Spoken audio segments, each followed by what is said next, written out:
Okay, so an overview of WMI. WMI is basically it is an organization that supports people, basically students who are studying within Africa. So you have to be studying within Africa, African University.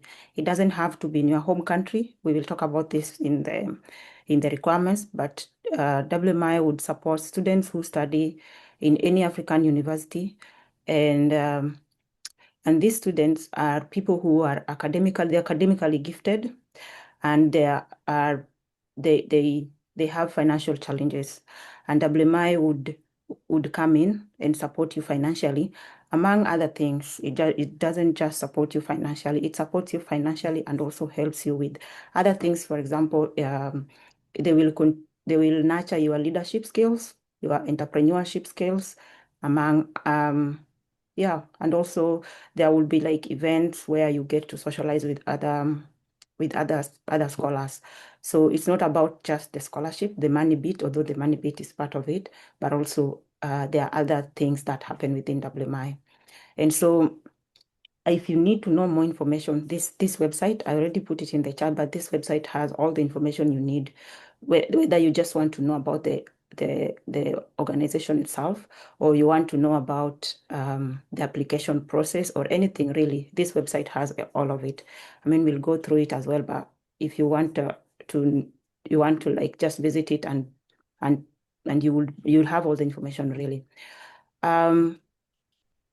Okay, I'm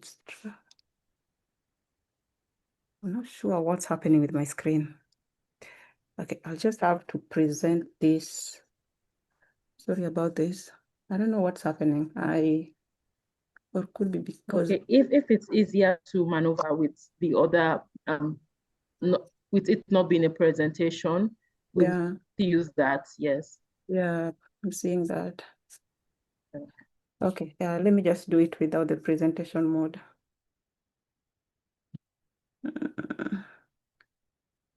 Okay. Sorry about that. Am I sharing or I stopped sharing? I stopped sharing. Okay.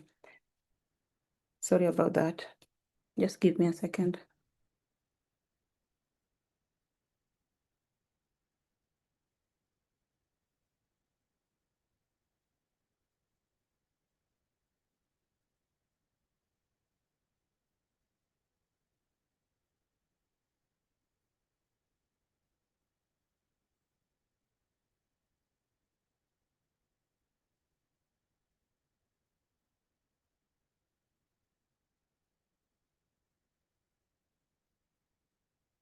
Would success give you a technical assistance as you focus on the presentation?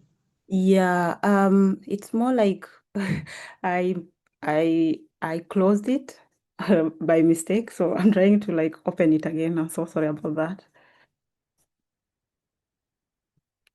I don't know why I closed it. Okay, let me try opening from my end. Let's see if Yeah, I'm thank you. faster. Yeah, that would be so great. Thank you.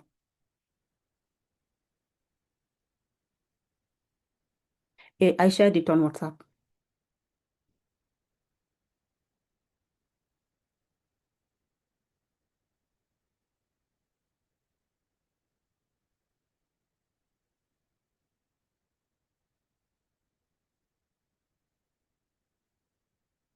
Okay, I found it. Have you found it? I found it. I can share again, but if you found it, that would be that would be Okay. great. Okay, Sorry? try sharing. Try sharing. Yeah. Okay, thank you. So sorry about this.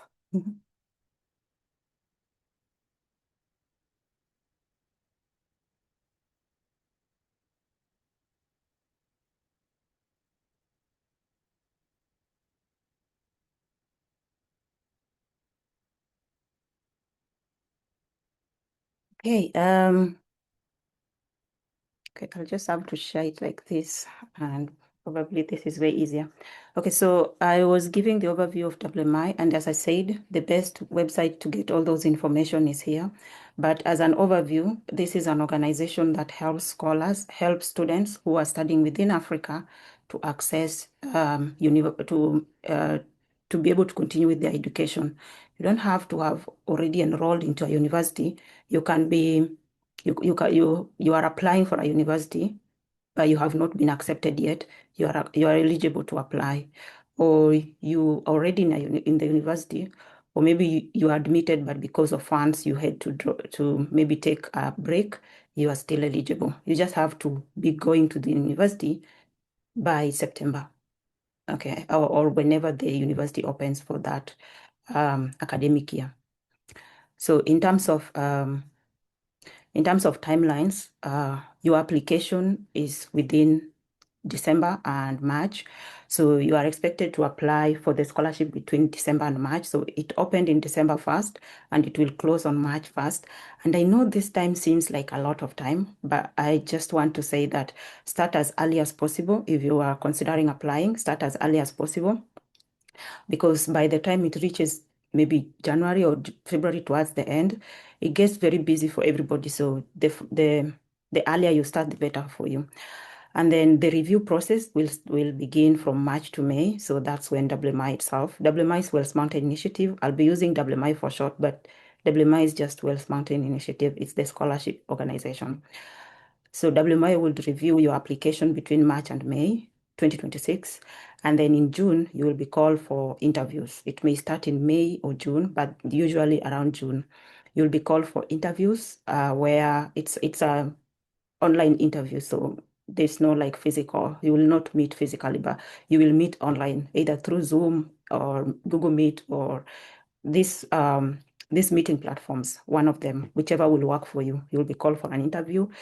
And then if you are accepted based on the interview and also the review that was done earlier, you'll get an acceptance email in August. Actually, it's August 1st, but yeah, August, yeah. By August 1st, you'll get an acceptance email. And even if you're not accepted, you'll get an email regardless. And then obviously, if you get an email, you'll have some kind of induction, and then all the best in your studies, really.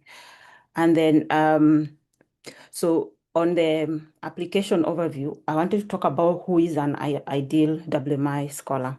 So basically, a WMI scholar, you have to meet, to be a WMI scholar, you have to meet some kind of criteria, really. Like there are some things they are looking for. So one of those things is like you have to be 35 years old. So you will notice that if you have started applying, you'll notice that there are some kind of questions you'll be asked. And those kind of questions, they're the questions that will like eliminate you. So some of you've already received something like you are not eligible. And that's because probably you don't meet some of these requirements that I'm going to talk about. So one of them is that you have to be 35 years or below or younger by August 1st. And you will be studying within your home country or any country within Africa. It can't be abroad. It can't be US, Canada. It can't be abroad.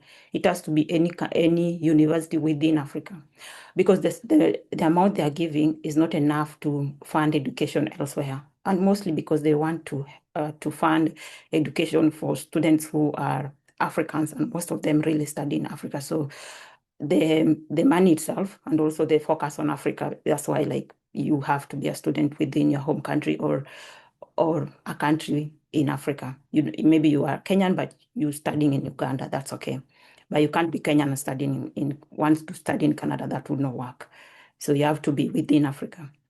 And you must have completed your secondary school or you are in your final year of studies. So and you have to have good grades because they value academic excellence. You don't have to be perfect, obviously, but you have to have had good grades in your academics. So this applies whether you are you already joined university or you just completed your secondary school, whichever, but you have to have some kind of good grades.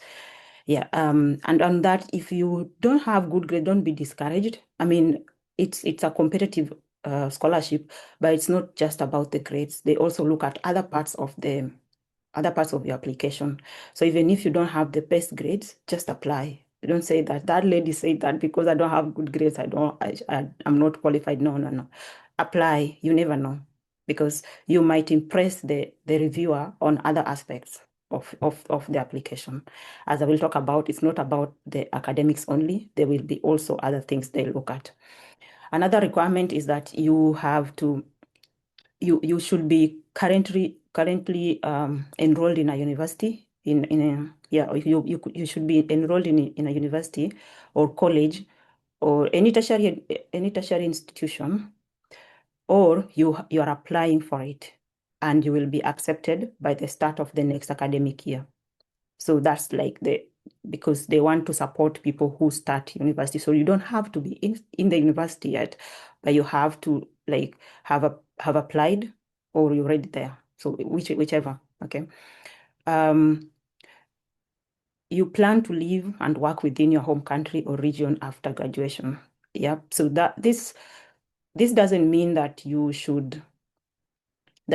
can't go abroad and study further. You can, but you must plan to help your country. The key idea here is that you should impact Africa. So whether you will later on want to go and study abroad for a few years, then come back, that's okay, I guess.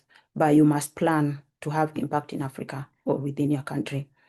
You must have previously volunteered, or you are committed 100 hours of community service. You will be required to commit 100 hours of community service each year.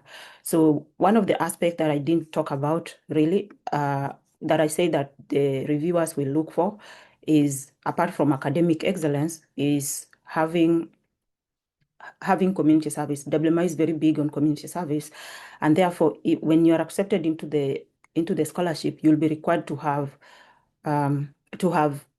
some kind of volunteer experience, or even if you don't have it, you intend to volunteer. But it's better if you're already volunteering, because they believe that they build you and you build your community. So it can only happen if through volunteering. You don't expect to be, it has to be volunteer, not the paid one. It has to be volunteer. So you should have volunteer experience, or you plan to have volunteer experience. But having volunteer experience, I think, will put you higher than someone who doesn't have volunteer experience.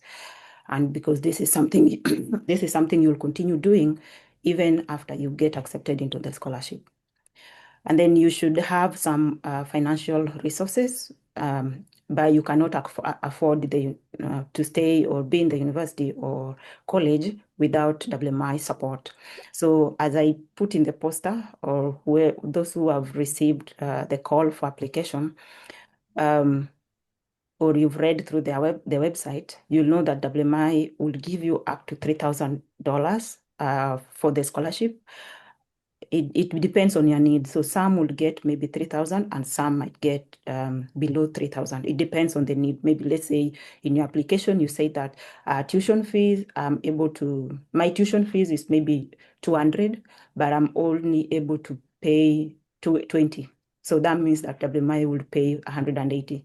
And someone else might say, my tuition fees is, let's say, 1,000, but I'm not able to pay anything. So WMI will pay the whole 1,000. So you see, it depends on your need. So this part is just that you should have resources to top up. So let's say, for example, someone says that my tuition fees is $4,000, but WMI can only give you up to $3,000. That means you have to make up the difference. So it all depends on an individual, but WMI can only give you up to $300. You must be first generation university student. This is not really a requirement, but they prefer people who are first generation. That means you're the first one in your family to go to university. It doesn't have to be, but it's you will have an upper hand if you are comparing people who are really qualified, or people who, if you have a choice between the two, we will take someone who is first generation, someone who the first person to go to university in their family. Doesn't have to. If you are not, then it's fine. You can still apply. So as I said, the application deadline is March. So mark that. It's March. It's nothing like, oh, we can extend a bit. No, nothing like that. It will be March, and by March the portal will close. For those who have already started, we have that portal where all the application is happening. So if by March you have not submitted your application, it will just close with what you have. So you must submit by March 1st. So so another thing is that family members are not allowed to apply. So let's say of past scholars. So if your brother is already a scholar, and yeah, if your brother or sister is already a scholar, then you're technically not allowed to apply. So only one person per family. So if your brothers and sisters, maybe give someone else a chance. So another thing apart from being an ideal applicant, I wanted to talk about some of the requirements, some of the things you need to have for you to apply. So one of them is that you need to have transcript. I want to talk a bit about transcripts, and it's not really like it has to be. Yeah, actually, transcript it has to be transcript of your university if you are currently enrolled in a university, or if you have not been enrolled in university, you just finished secondary school, then it's the transcript of your previous secondary school. So you must have some transcript, either secondary school, or if you're enrolled in university, you've been in university for maybe 2 years, then for the past 1 year. Yeah. And then that's okay for transcript. If you have more questions, you can ask me, because I think this transcript, it differs per country. It depends on which country you come from, but just whatever transcripts you have.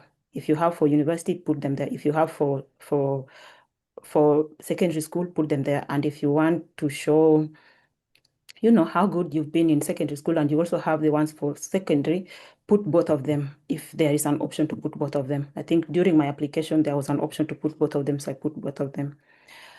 Okay, apart from that, you'll need a clear personal photo, your face really. And then there are essays. I think this one, another person will talk about it, but you have to, there are some 2 essays that you have to write. The topics are in the application form.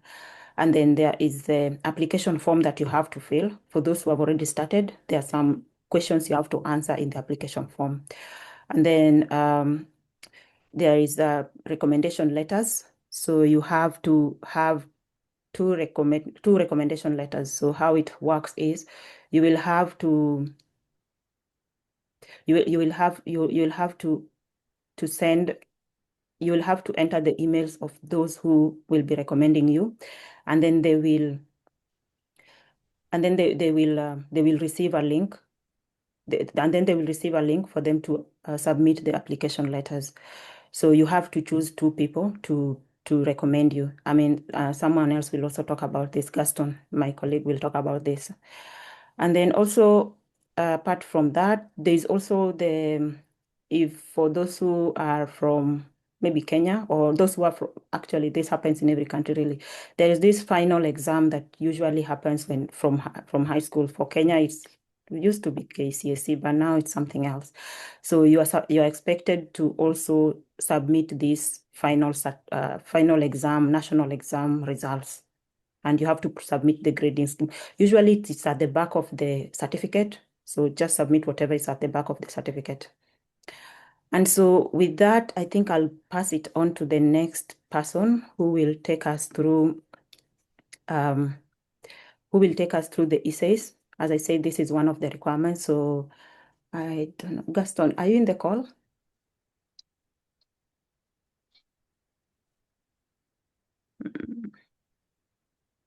Yes, please. Oh, okay. You're here. Okay, that's good. Yeah, so Gaston will take us through the essays and the recommendation letters. And as I said, if you have questions, just put them in the chat. I'll be monitoring the chat, and then I'll be answering questions as we continue. Go ahead, Gaston.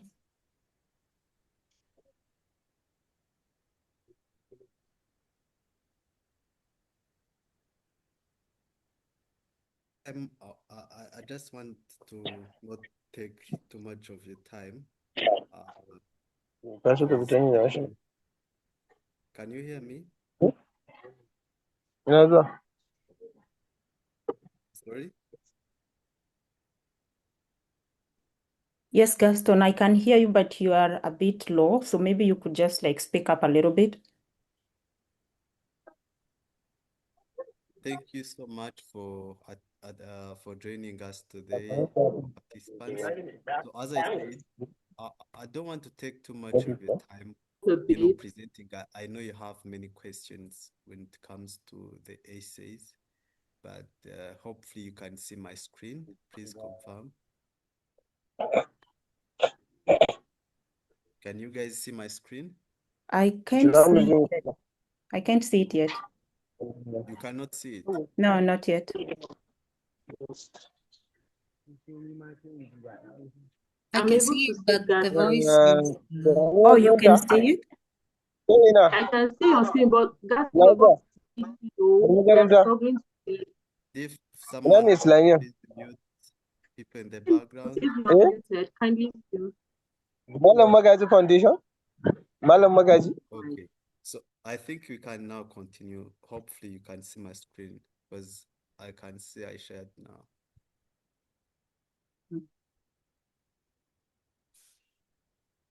Anyone can see my screen? Yes, I can see your screen, sir.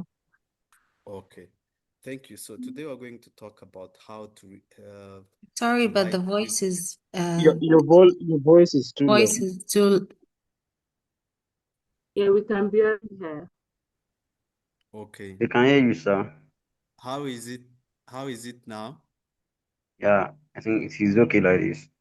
Okay, It is okay. audible. So we're It's going audible. to I'm going to take you through how to write you the personal statements and essays. I know when it comes to WMI applications, everybody will be asking like the problem will always be the personal statement. But I want to assure you, WMI does not really test your writing skills, but what we really want to know, it's the story, it's how you've grown up and what kind of environment have you been in.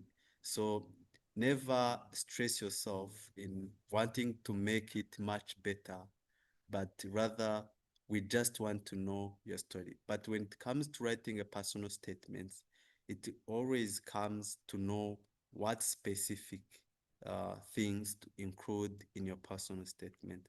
And exactly that's what we are going to do.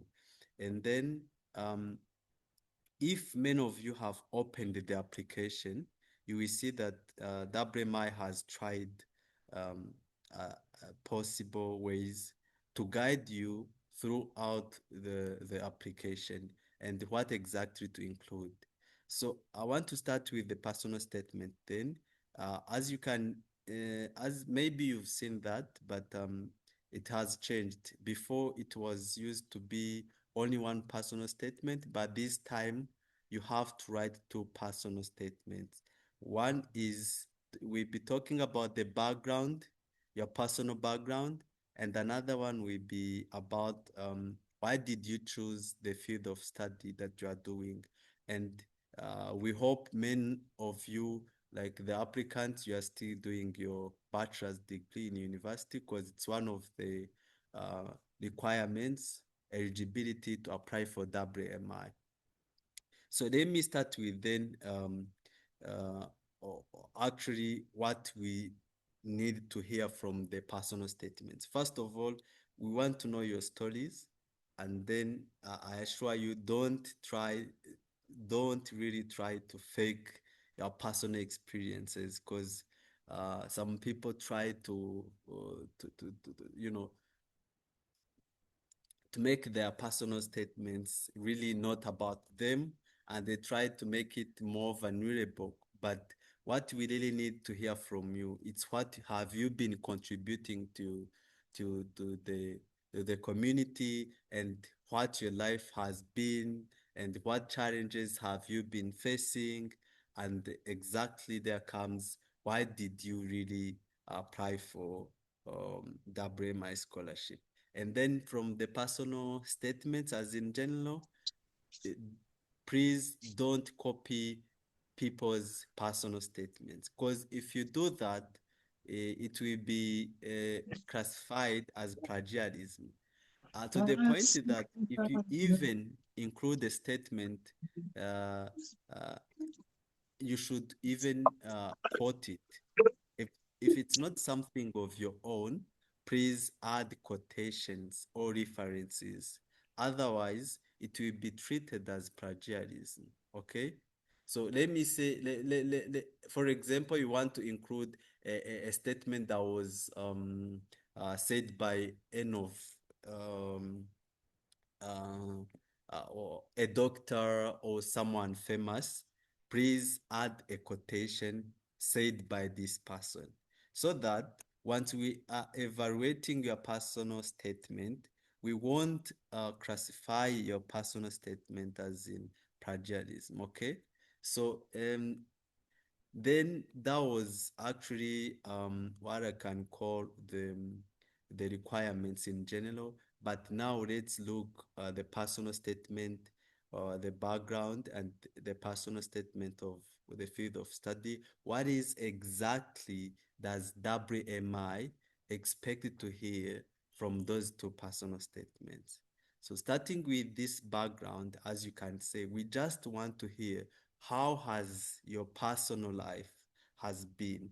So if we're talking about the personal life, it comes from your family, community, education challenge somehow, because you know the family and the community, like those environment we have been growing in, they really have something to do with our education. But please don't confuse it with how or what made you choose the field of study, okay? Because don't take too much of your time focusing on education, yet you will have another time to focus on personal statement. To this point, I always advise people who are writing personal statements to try to write these two personal statements parallel. Okay, because sometimes there's these mistakes that many people do. They they write the personal statement A, they take around 3 weeks writing a personal statement of background, and after finishing it, they start also the personal statement or the second one. And all of the sudden you find out that many ideas, they kind of similar, okay? So they put the ideas in personal statement, which all of the sudden you find out that they also included it in the second one. But if you try to make it more parallel, okay? So if you're writing on personal statement A and you are somehow writing on also personal statement B, which is the field of study, it will help you to not uh, repeating the same ideas in two different personal statements. And remember, we have the word counts, okay? We shouldn't be above, okay? So writing them, it's a kind, I find that kind of productive.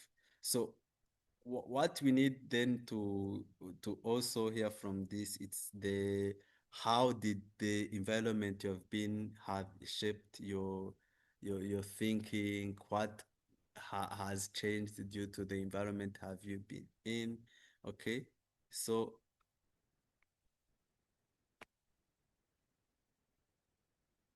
okay.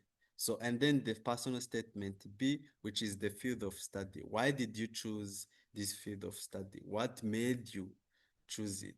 So, from here, you can even somehow include your background, okay? What really made you. But this time, try to make it in this way. Why you state the problem, what's the problem? For example, for me, I'm doing medicine.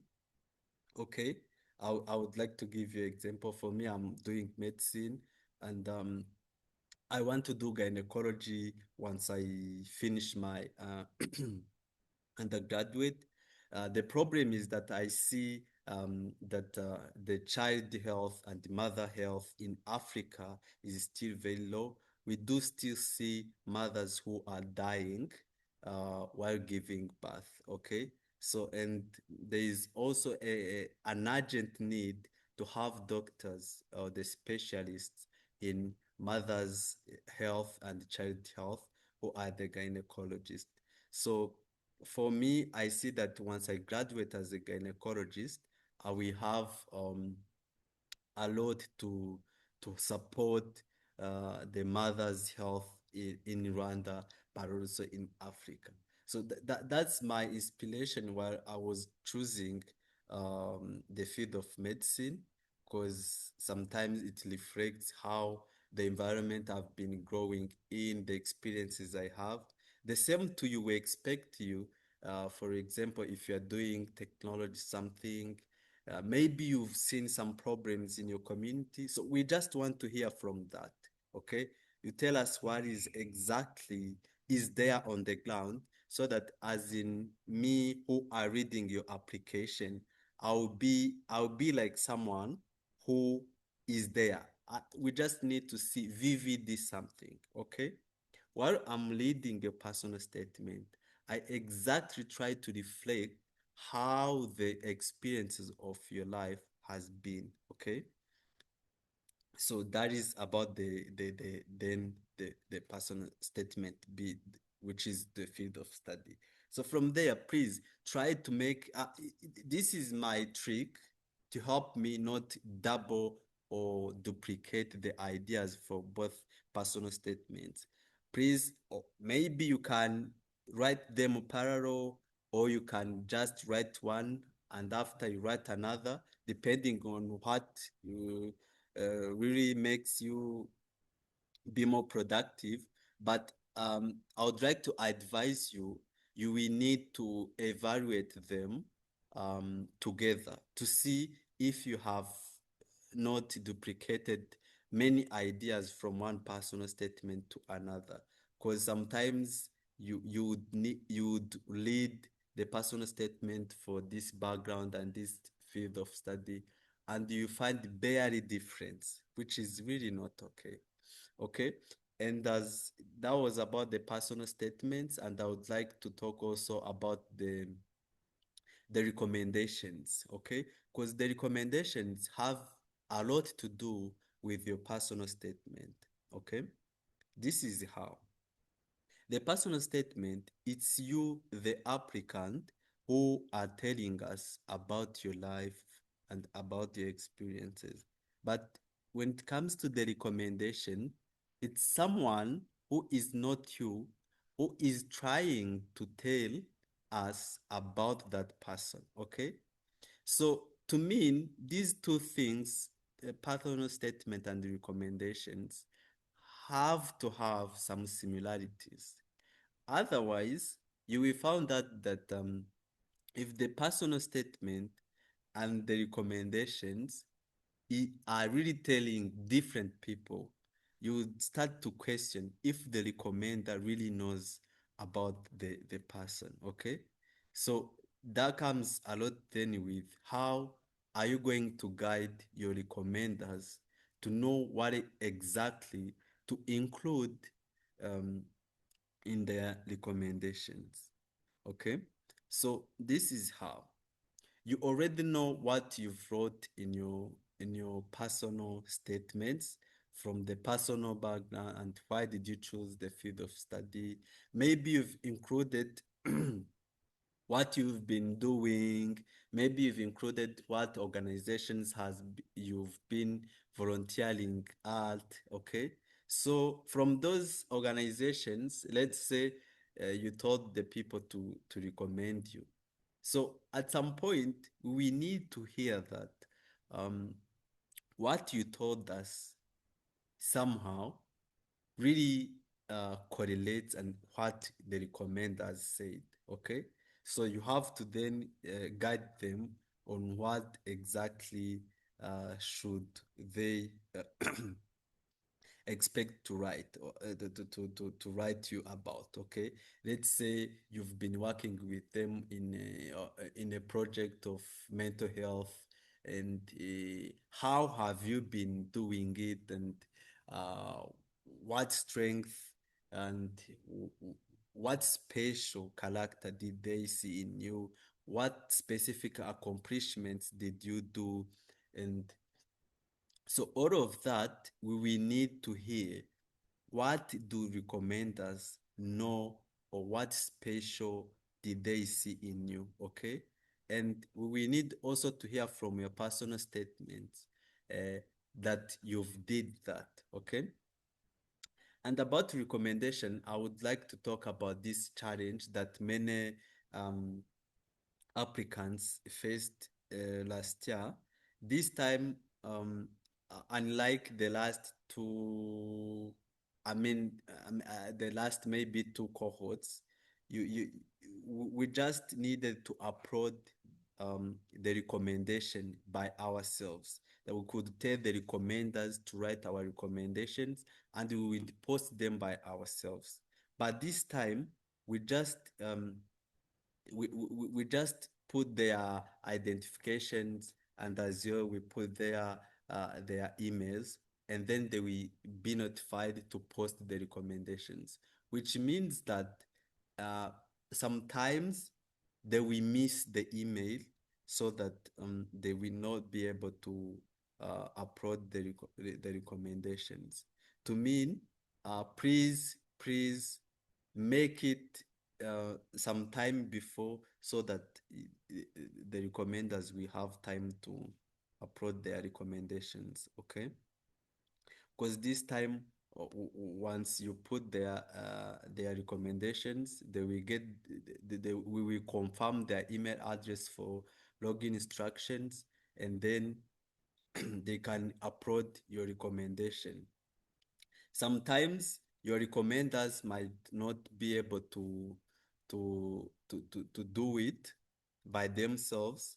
You might even help them or keep pushing them, because sometimes we've seen the cases that many people faced last time, where they included the recommendations, but recommenders did not upload the recommendations until the deadline. So please push them so that you don't miss the deadline. Yeah. So I thank you. I can now pass on to the next speaker to talk more about the same. Yeah. Salah, are you there? Yeah, thank you. I think we do have Sarah. Sarah,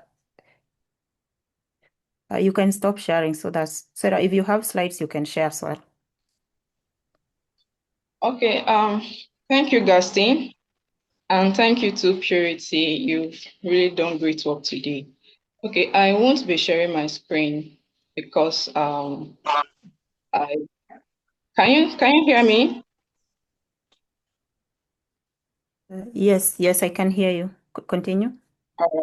Okay, I won't be sharing my screen. But Purity, you can help me just put your slide, like the beginning of your slide there, so that the applicants or the attenders will know that we are still talking about the WMI scholarship. All right, good afternoon, good evening, good morning, depending on where you are joining from. My name is Sarah, and I am a WMI graduate scholar. I was once a beneficiary, and I'm still a beneficiary of this initiative. So I'll be taking you on the do's and the don'ts of this, of applying or while applying for WMI scholarship, things that you need to do and the things that you need to avoid doing. So we're going to be starting with the don'ts. The don'ts. I am not going to be talking about, the general rules of how to apply for scholarship, which most of us are already familiar with. But I'm going to be specific because we are talking about WMI scholarship. So first and foremost, before we dive right into it, you need to understand that before you apply for the scholarship, you must follow all the instructions precisely.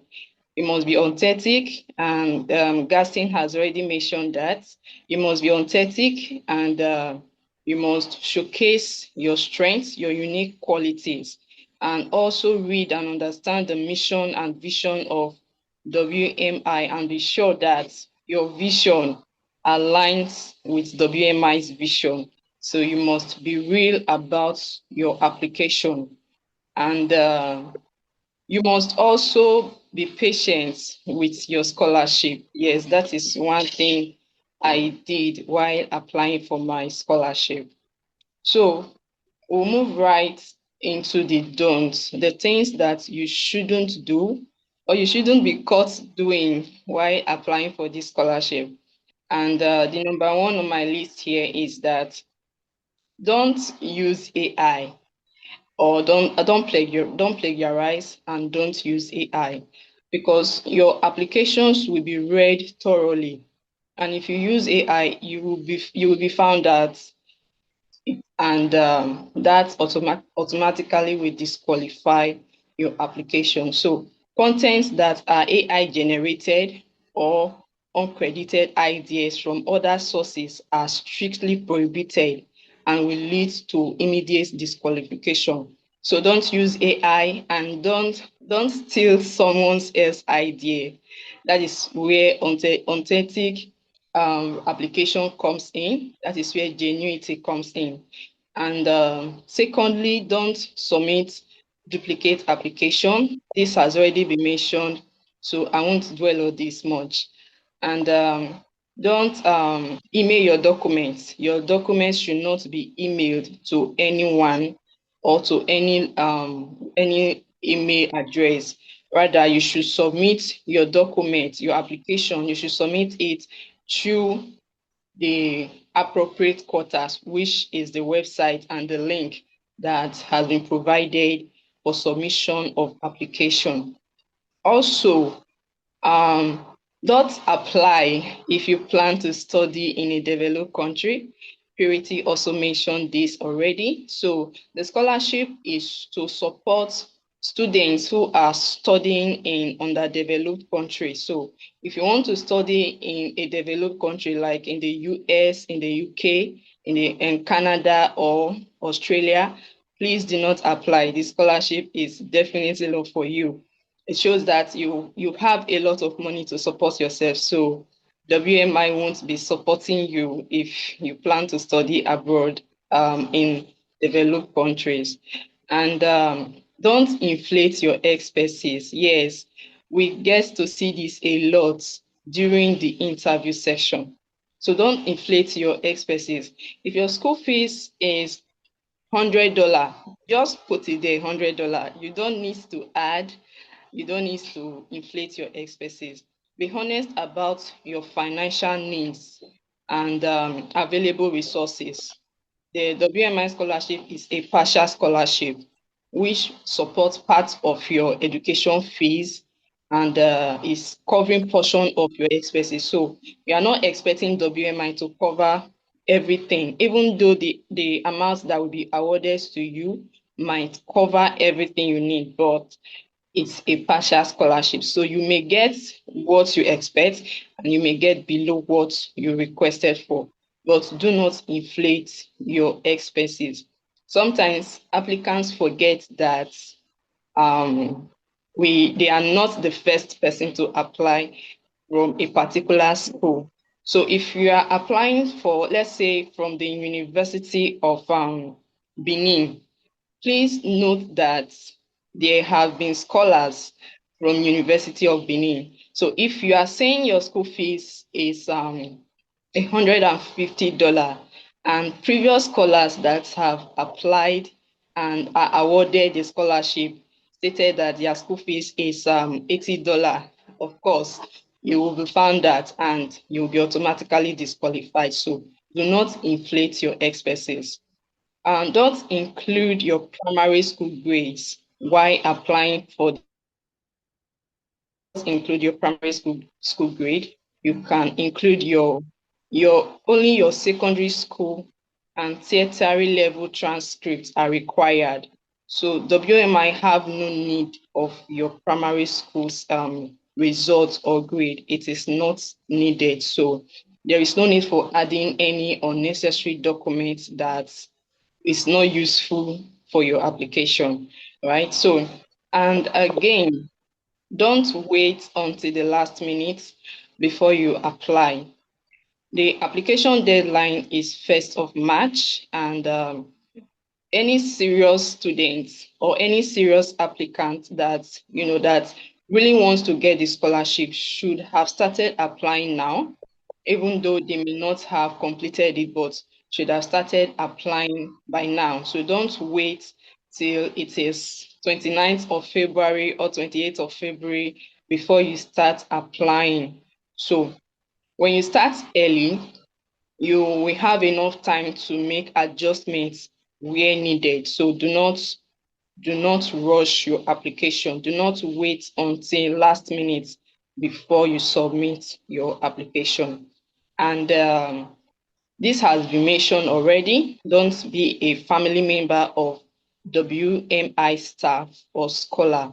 If any of your family member has been a beneficiary of this scholarship, you are not advised to go ahead and apply, because you will definitely be found out, and it will not tell well of you. So don't be a family member of anyone that has once benefited from this scholarship.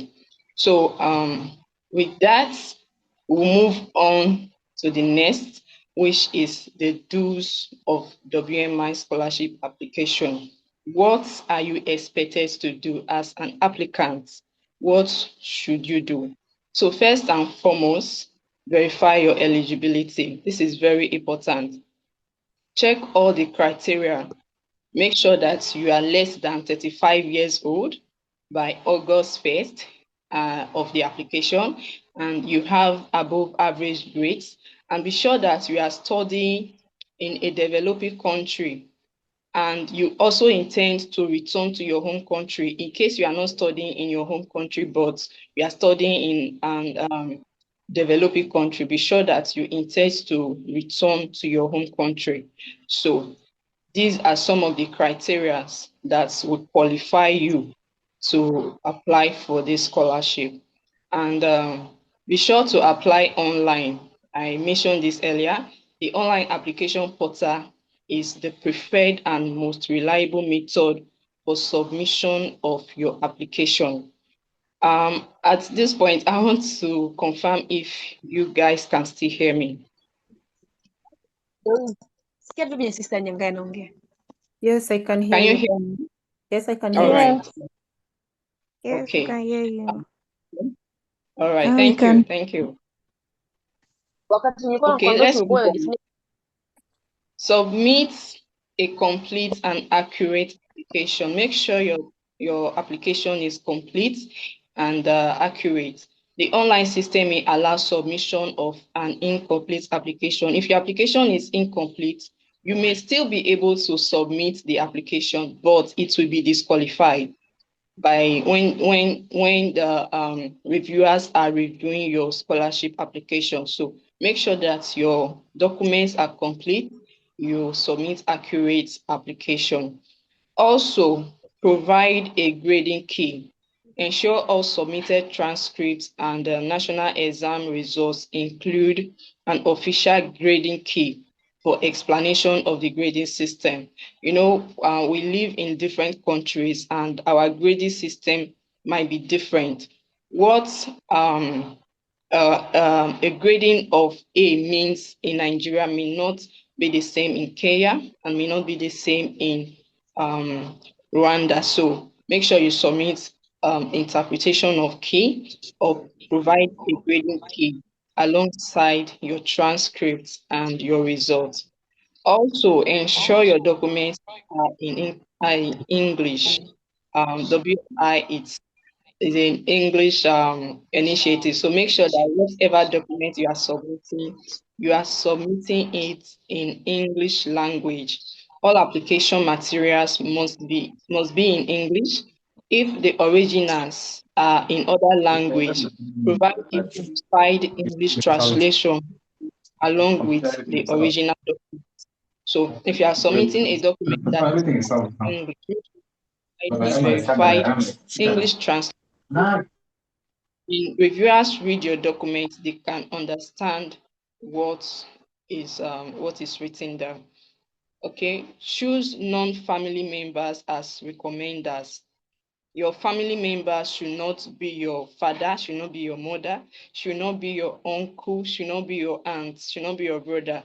So you can choose non-family members as your recommender. Your recommender could be your teacher, it could be your mentor, or your volunteer supervisor where you've interned before, where you volunteered before. If you have a supervisor there, that person can be your recommender, but not a family member.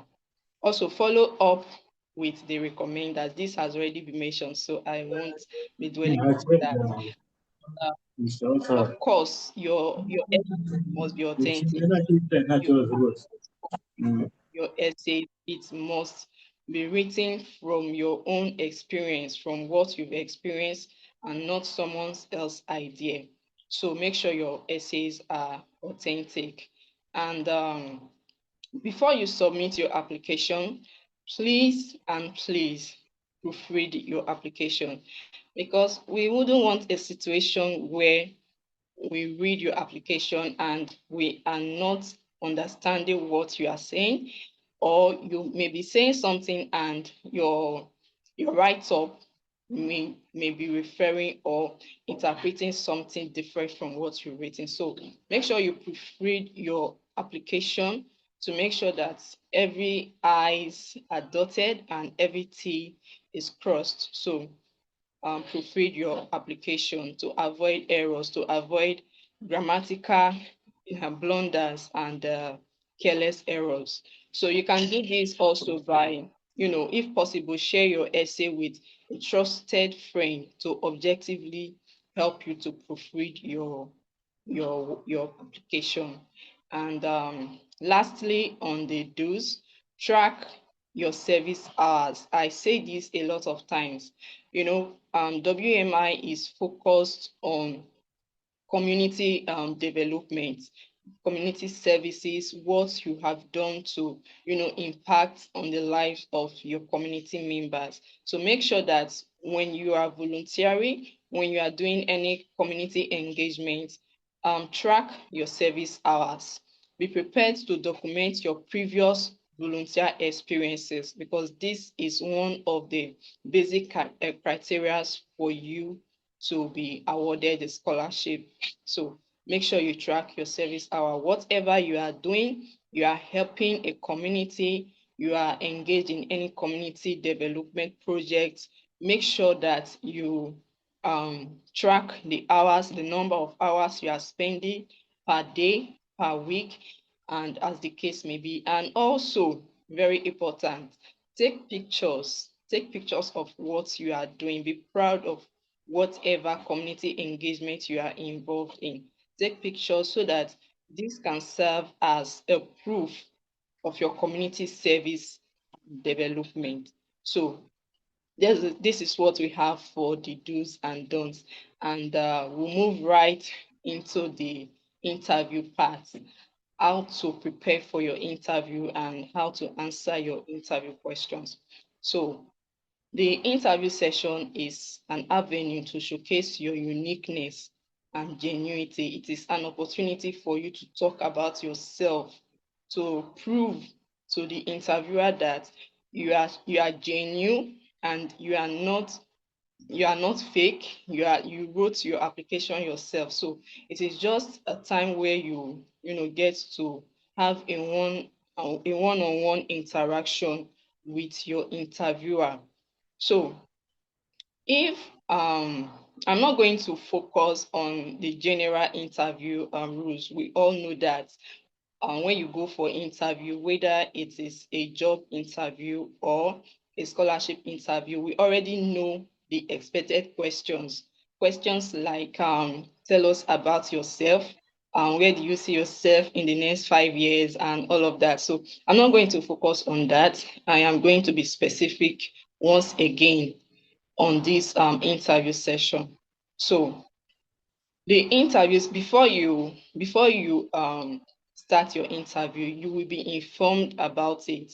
So the interview session is the last stage of your application process, of reviewing your application. So if you are able to get to this interview session, although it is not 100% guarantee that you will be awarded the scholarship, but I can tell you that it is up to 70% assurance that you will be awarded the scholarship. So if you have passed through all the stages of reviewing your documents and you eventually get to the interview stage, kudos to you. That means something great is happening, though it is not 100% guaranteed. So before your interview date, you will be informed before the date and given enough time to prepare for your interview, right? So before the interview, do your homework. I will advise you to do your homework. Thoroughly understand the mission of WMI, the goals of WMI, and make sure that when you are answering your interview questions, you tailor your answer to the goal of WMI and their values. So that is what you are supposed to do. Do your homework, do your research, find out everything. Of course, you should have done that before your application, but there is still need for you to do it again before the interview.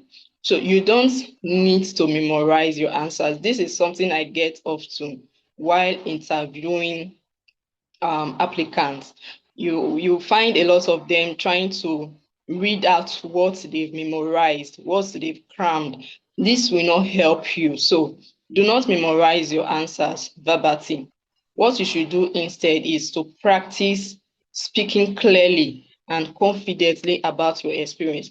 Of course, you wrote your application yourself. So if you actually wrote the application yourself, you should be able to answer the interview questions. So what you should do is practice how to speak clearly with confidence about your experiences. So this is what you are supposed to do. And also review your application. When you submit your application, you may not get all the details of the application because it might not be recorded. So what I advise people to do is that write out the application questions, the application requirements, write everything out, whatever you are submitting as your application. I will advise you have a second copy of it, however you want to do it, but be sure to have a second copy of it. So review your application and be prepared to elaborate on anything you have mentioned in your application or essay. You will not be asked anything outside of what you have written. So whatever questions you will be asked are still what you have written in your application. So make sure to review the application before the interview date. So this is where your genuinity plays out. So if you wrote your application yourself and you are very sure that you did it yourself, you will not find it difficult to answer interview questions. So the questions you'll be asked are still questions that are based on what you have submitted in your application. You'll be asked questions about your family situation, your financial and the employment status of your parents, of your spouse if you are married, or of your guardian, the number of dependents you are supporting. So these are parts of the questions that you would be asked. So if you wrote your application, you should be able to answer. I have encountered situations where applicants will write on their application that they have two dependents, but while they are asked during interview, they will tell you they have one or they have none. So you can see that there are some kind of discrepancies in their interview and also in their application. So you shouldn't experience that. So your application and your interview should be in alignment. And availability of other means of support. These are also part of the questions you'll be asked. So, and you should also be sure that if you are writing any figure on your application in a month or in a year, if you are writing $200, I believe you should be able to answer that correctly during your application. And your financial section will also be reviewed, and be sure that what you have requested for during the application is the same thing you are requesting for during the interview. And if any changes will be made, your reasons for making those changes should be clearly stated, and be sure that those reasons are genuine reasons. So be sure of that. And through this, you can demonstrate that you truly need the scholarship. So I always tell people that you can demonstrate your need for financial support, but do not be desperate. Being desperate is when you begin to ask your interviewer or ask WMI that they must give you the scholarship, that if they don't give you the scholarship, your life is over, you cannot do without the scholarship, and you begin to show some desperation. It shouldn't be so. So you can demonstrate your need for financial support, yes, but don't become desperate. And during the interview, of course, you will be asked to introduce yourself. This is where you get to talk about yourself. You share your experience, you share your passion, and what actually drives you. Why did you apply for this scholarship, especially concerning your education and your community impact? So you share your experience, and be sure to connect this experience to WMI missions and values. So this is where you have opportunity to talk about yourself, right? So, and you'll be also asked questions about your essays. If you are writing an essay about treatment for breast cancer, you will be asked questions related to what you have written, and it will be a shame for you to be answering questions that are not on your essay. So whatever you have written in your essay, we believe that it is your personal story, it is your experience, it is what you have experienced. So when you are asked questions related to your essay, you shouldn't think twice before you are able to answer such questions, because you have experienced it, you have felt it, and it is believed that you are already on it. So you should be able to answer questions related to your essays. If you wrote in your essays that these and these and these are your value, A, Y, Z are your value, and you are asked in the interview that you should mention your values and what drives you about the program you have written, about the essays, about your course of study. Your answers should be X, Y, Z, just as you have stated in your essay, in your application. So that is one of the things that you must do. And also, you will be asked questions about your community service. This is very, very important. You'll be asked questions about your community service, your past community service engagement and community development experiences. You'll be asked questions based on that. And your answers should demonstrate a desire to help others. Your answer should demonstrate a desire to help others. When you are answering these questions, there should be a proof that, okay, this person have the passion of others at heart. This person have the interest of others at heart, and he or she is willing, or he or she has done something before that impacted the lives of people in his community. So you'll be asked questions about your community service, and you should be able to answer based on what you have submitted in your application.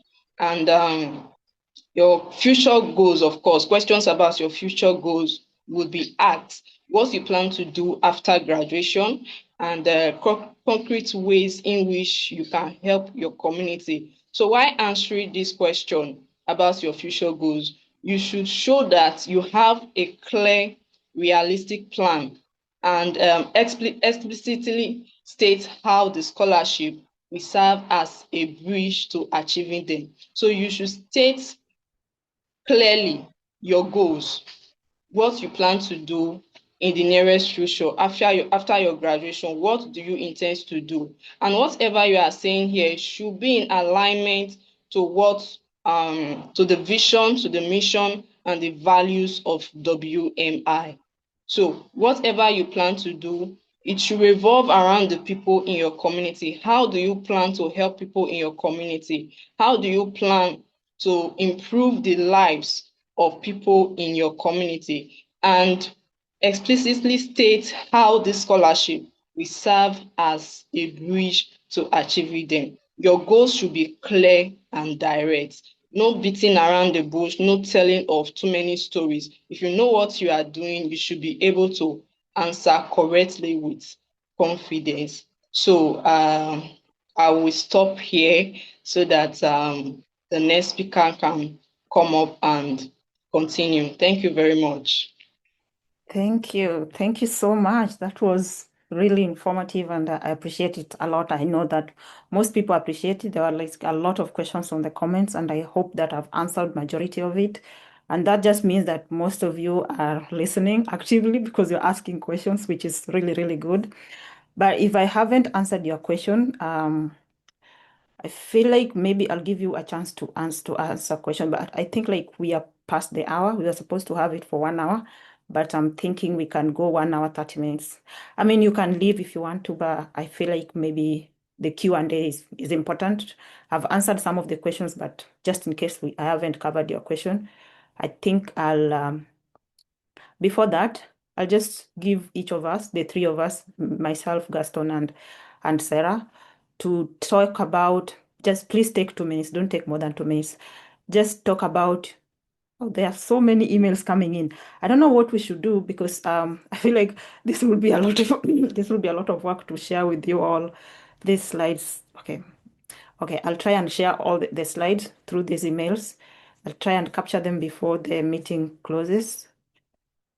But if you are listening, I feel like you already got like the gist of it. And if not, the website has all this information you are looking for. If you have the website, you have everything you need. But let's continue. I was saying that each of us will take like 2 minutes. Please don't take more than 2 minutes to share your application journey. I feel like this will be relevant to you because all of us are WMI scholars. I'm a graduate scholar. I got my scholarship in 2020 and it really changed everything. Gaston is a WMI scholar, but he's a current WMI scholar, so he's still a student scholar. He has not graduated yet. I think he's in his 4th year. Sarah is a WMI scholar as well. She graduated, I think last year or this year. I'm sorry, Sarah, I can't remember. But I graduated last year. So WMI has been like a game changer for me. Like without WMI, I think I would have dropped out or I would have deferred for some time. So let me just walk you through my journey and maybe from it you can get an inspiration to start your application. I won't take long, but please, I hope that it helps you somehow. So in 2020, I enrolled into University of Nairobi. For those who are from Kenya, they know where University of Nairobi is. I enrolled into computer science, but I didn't have the money. I was okay. Initially, I was to go to Technical University of Kenya to study engineering, electrical engineering, but I didn't like it, so I changed to University of Nairobi to do computer science. But now I went there as a self-sponsored, so this was obviously expensive. The other one was government sponsored, so it was kind of cheaper. I mean, not so expensive. But then, unfortunately, when I went to University of Nairobi, I didn't have much of a plan. I enrolled because I wanted to do computer science, but I didn't really know how I was going to make up the difference, the tuition fees, and because it's way too expensive when you're not under government sponsorship. So how it works in Kenya is the government will pay some of your tuition fees, and then you'll have to pay a small amount. That's how it used to work, but now it has changed so much. So I don't know. I mean, I know the dynamics, but I feel like now it's a little bit. It depends on your need right now. Before, it was like everyone will be covered a certain percentage and you'll only have to pay a certain percentage, which was really good. But when I was in 2020, it wasn't like that. And I had to pay the whole amount myself, which was like a lot. So I applied for WMI scholarship and thankfully I got in my first application. But I know people who apply, they don't get in. They apply, they don't get in. So they apply the third time and they get it.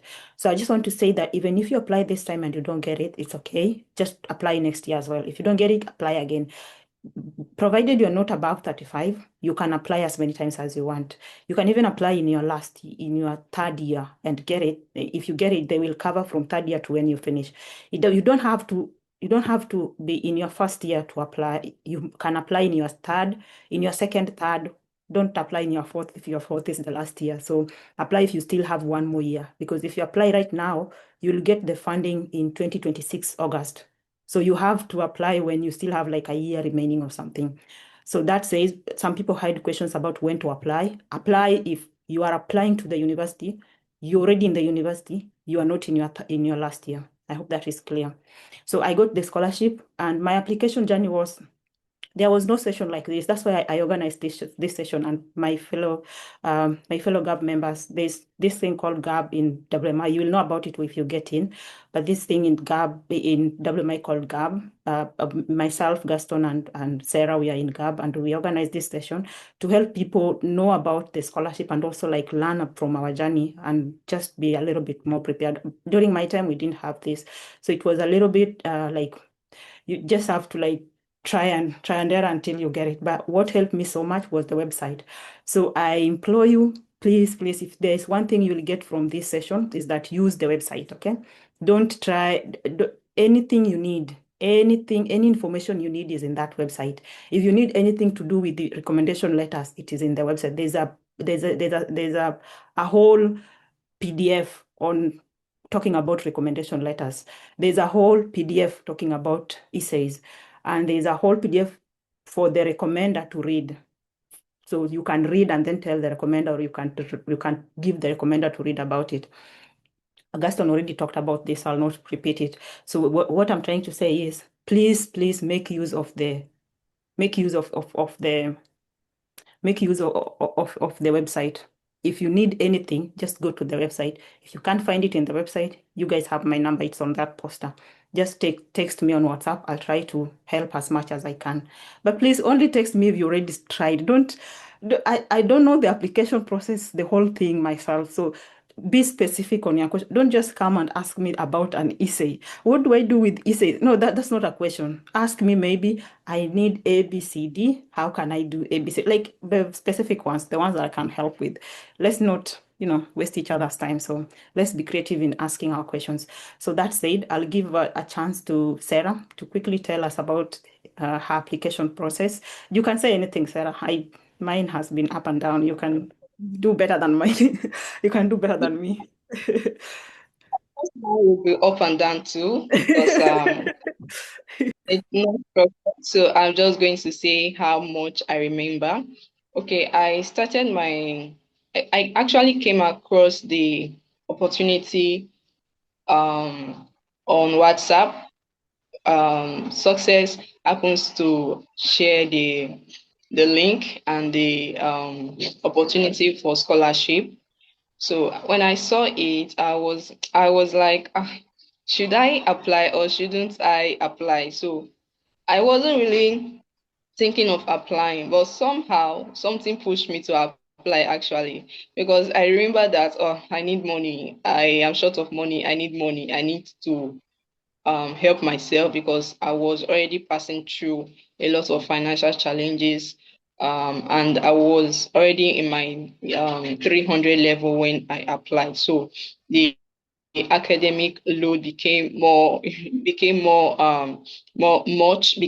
and increase in demand for money, for funds, for a lot of things. So, and I think then I just lost my sponsor then. So things were a bit difficult. So I needed to apply. I was lazy initially, but I have to push myself. I have to motivate myself to apply. So I applied. I started started the application then, and because of the rigorous process of the application, two other persons dropped, but I continued the application. I remember I just happened to know someone who has applied for the scholarship. I don't know if it will be okay to mention her name. So I was really interested in the scholarship, and I decided to push it forward. So I was like, okay, let me go ahead and meet her. I met her for guidance. I met her for direction on how to apply. I remember staying at her place for 2 nights while we were on this application journey. So it was stressful, it was tiring, it was it was a lot. It was a lot. In fact, I would tell anyone that wants to apply that the first criteria you need for this application is resilience, because if you don't have it you will get tired along the way. So resilience and grit should be your first criteria. So that was how it started. I started the application, and by God's grace I was able to successfully complete the application. I started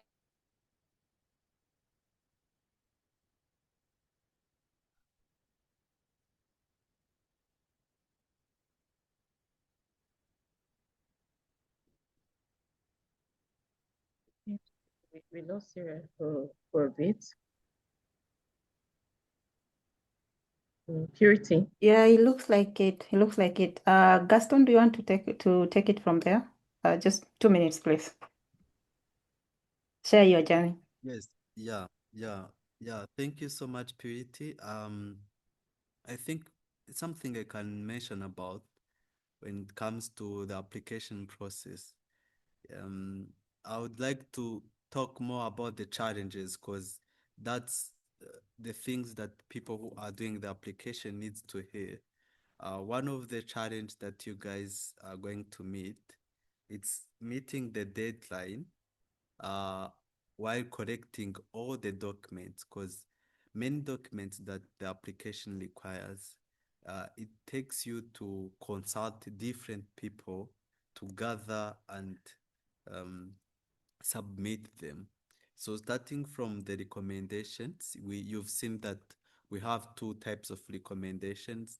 The one from organization that you've been volunteering at, and another one from a person academically, or someone who has known you for quite some time.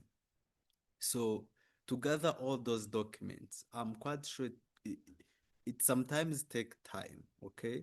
So they tell you like, I'm going to do it, and you wait, you just need to follow up with them. And this time, you remember, as I told you before, you just need to put their emails, and they will be sent an email to upload the recommendations. So now it's a job for you to keep following up with them to make sure that they've uploaded the recommendations. Okay, that's one. Also, the transcript. Sometimes you find that you do not have them with you, so you will need to go back to your secondary school to ask them. Okay, so that's also will take some time. Not to talk about writing projects. Sometimes we are not really good people to writing things, but doing WMI application, you will need to sit down, gather your ideas, uh, and write good essays, and um, as well the project. So in summary, my application journey, it really was quite interesting, because sometimes for me, during my undergraduate um, journey, I've been volunteering in different student associations, and you've seen that what really WMI is looking at, it's not only people who needs financial support, but also those people who currently are supporting their communities that they're living in, whether through volunteerism, whether through anything. But what you need to know, it's that WMI is not only looking at those people who need financial support, but those who really have something to contribute to their community. So from this time, you will see, and once even they select you, that's what really they keep expect from us. So you will need pictures, you will need to upload pictures where you've been volunteering at. So if it's please start, you can go through the whole application and see what you really need to gather with you before you start application. Because I cannot, I mean, like, I recommend you to just go through the whole application and see what exactly are you going to need, so you gather them as soon as possible before you start even the application. Yes, thank you. Thank you so much, Gaston. I think we are almost ending, but if anybody has a question, please go ahead and raise your hand. As people are raising their hands, in case I haven't answered your question in the chat, please, or Success has not answered your question in the chat, please go ahead and raise your hand. This is the time for you. Okay, let me try and have everyone. Okay.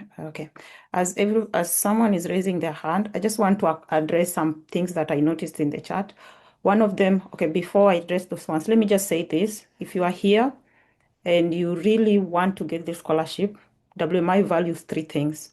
Number 1, lead academic excellence. I mean, yes, because it's a scholarship, so obviously academic excellence has to take part, be a big portion of it, but also community service. All of us who have spoken, we've talked a lot about community service. And number 3, leadership. You have to be a leader. You have to have some leadership potential for you to be in WMI. So when you're writing your application, try as much as possible to have these 3 things factored somewhere. So try and have these 3 things somehow in your essays, somehow in your writing. Just try and portray these 3 things. And I think you should be good. If you're coming out of this session with anything, know that leadership, community service, and academic excellence, these 3 things are very important to WMI. So have them somewhere, feature them somewhere in your essays, in your writing, anywhere you do. Try and have those ones. I saw some hands somewhere. Is she someone? Let me see again. I saw Sarah. Sarah or Sarah. Someone raised their hand. Go ahead and mute and let's hear your question.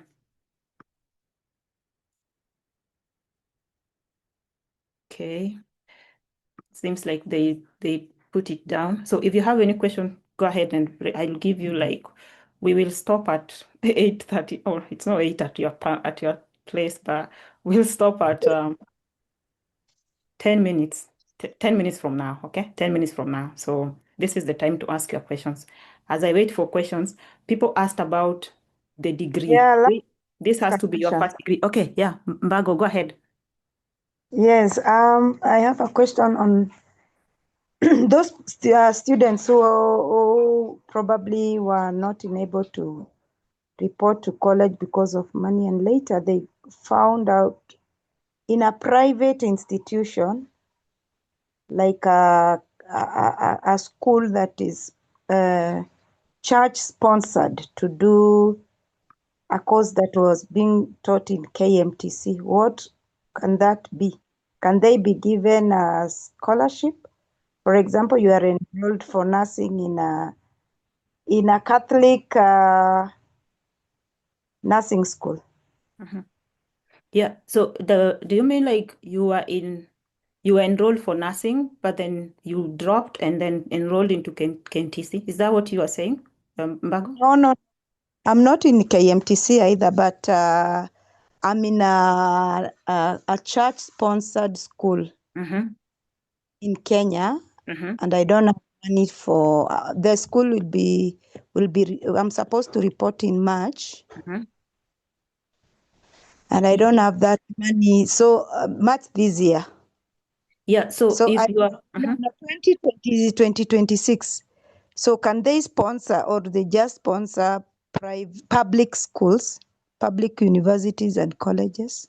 The sponsorship is for any university in Africa. It doesn't, whether public or private. So your question is whether public or private. Any, you can be in public, you can be in private. you'll be sponsored provided you meet the requirements that we talked about. So for you, if you are reporting in March, you apply right now. Your first installment, in case you get in, will be in September. So you have to just manage your expectation a little bit. Yes, they sponsor public and private. Next question. I hope I answered your question, Bago. Did I? Not a university either. Sorry? It's not a university, it's a college. No. Yes, whether it's a university or a college, tertiary education, you will be sponsored, yes. Thank you. No worries. Madot, sorry if I mispronounced it. Go ahead. Madot.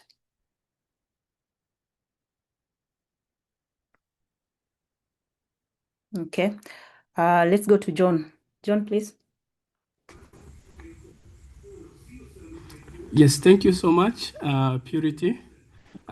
Today has been so good sharing, and we have had a lot, and we have learned also a lot. Just straight to the point. I don't want to waste much of our time. For me, I'm working with some NGO.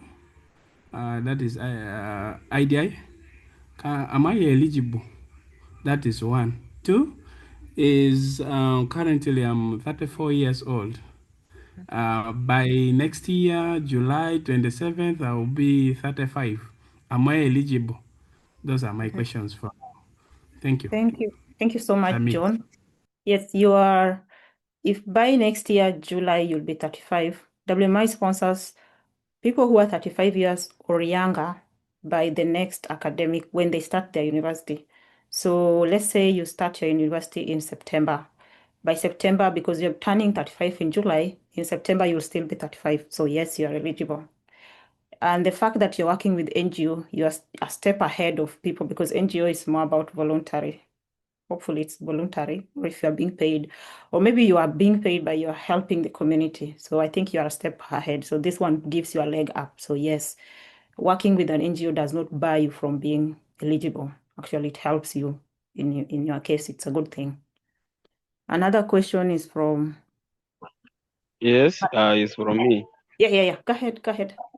Okay. Thank you so much, Purity. I really appreciate the session. My question is, I have two questions. One is that, like currently, I'm volunteering with a certain organization where I'm getting some pay, and the second also, I have initiative, which I'm also one of the founder. So can I add that initiative in my essay questions? And then the next question is that I'm seeing that this one needs admission letter because I have been admitted by universities, but due to financial challenges, I have not been joining. So is it a must that you should have admission letter in your hand, or is it having advantage?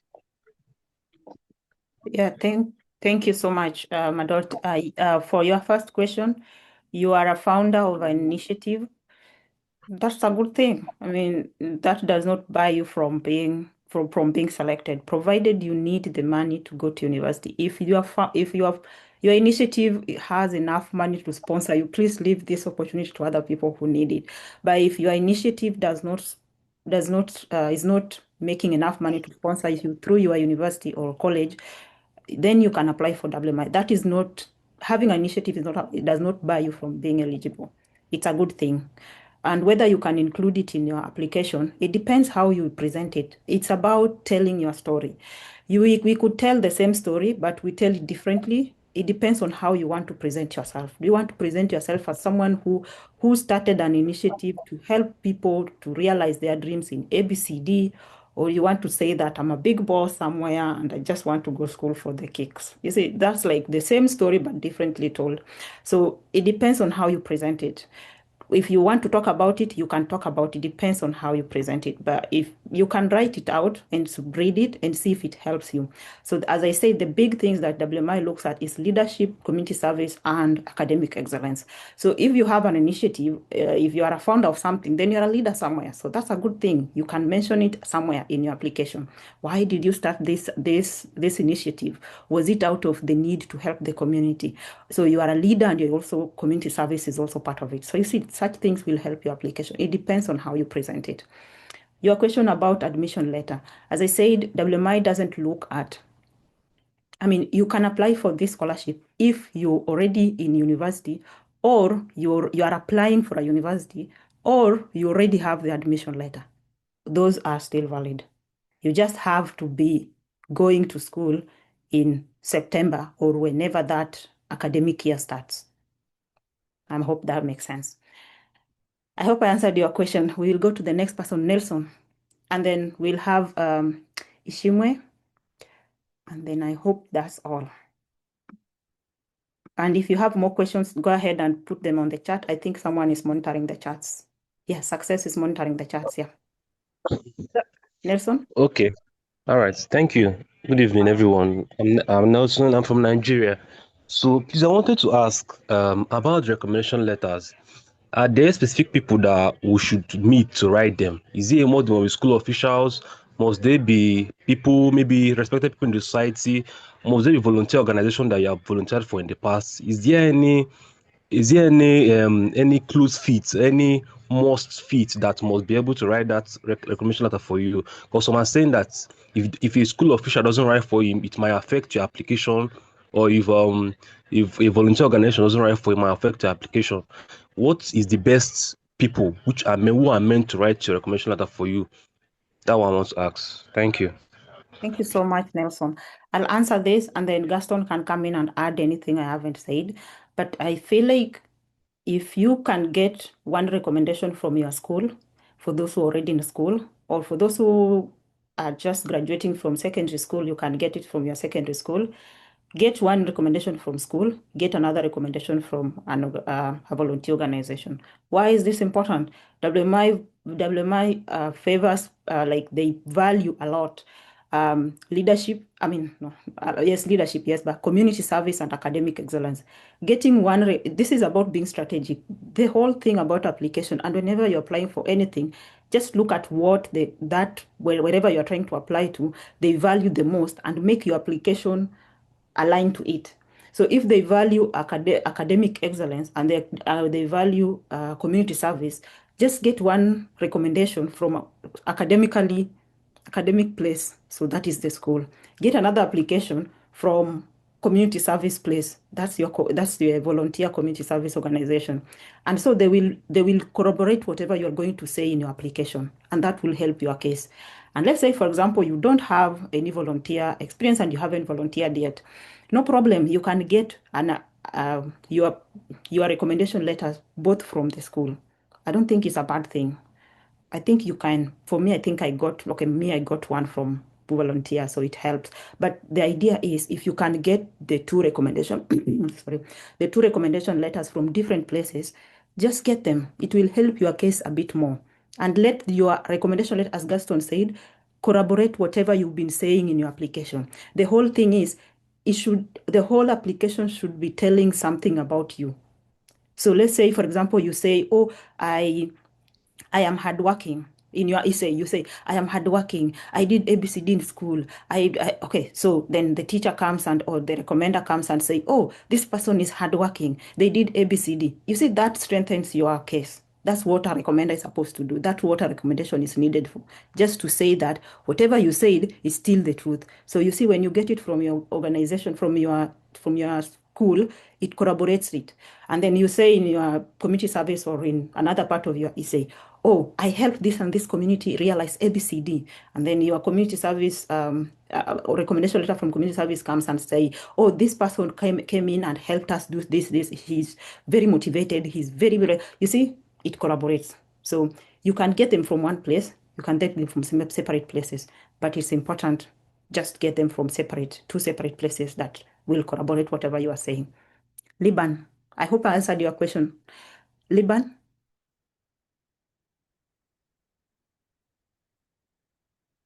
Okay, we'll go to Fawaz. Fawaz, go ahead. All right. Good day and purity. Thank you very much for your explanation so far. So my questions are, first, you mentioned that one of the things the WMI looks is academic excellence amongst others. So a student that is not currently of first class, can he or she apply?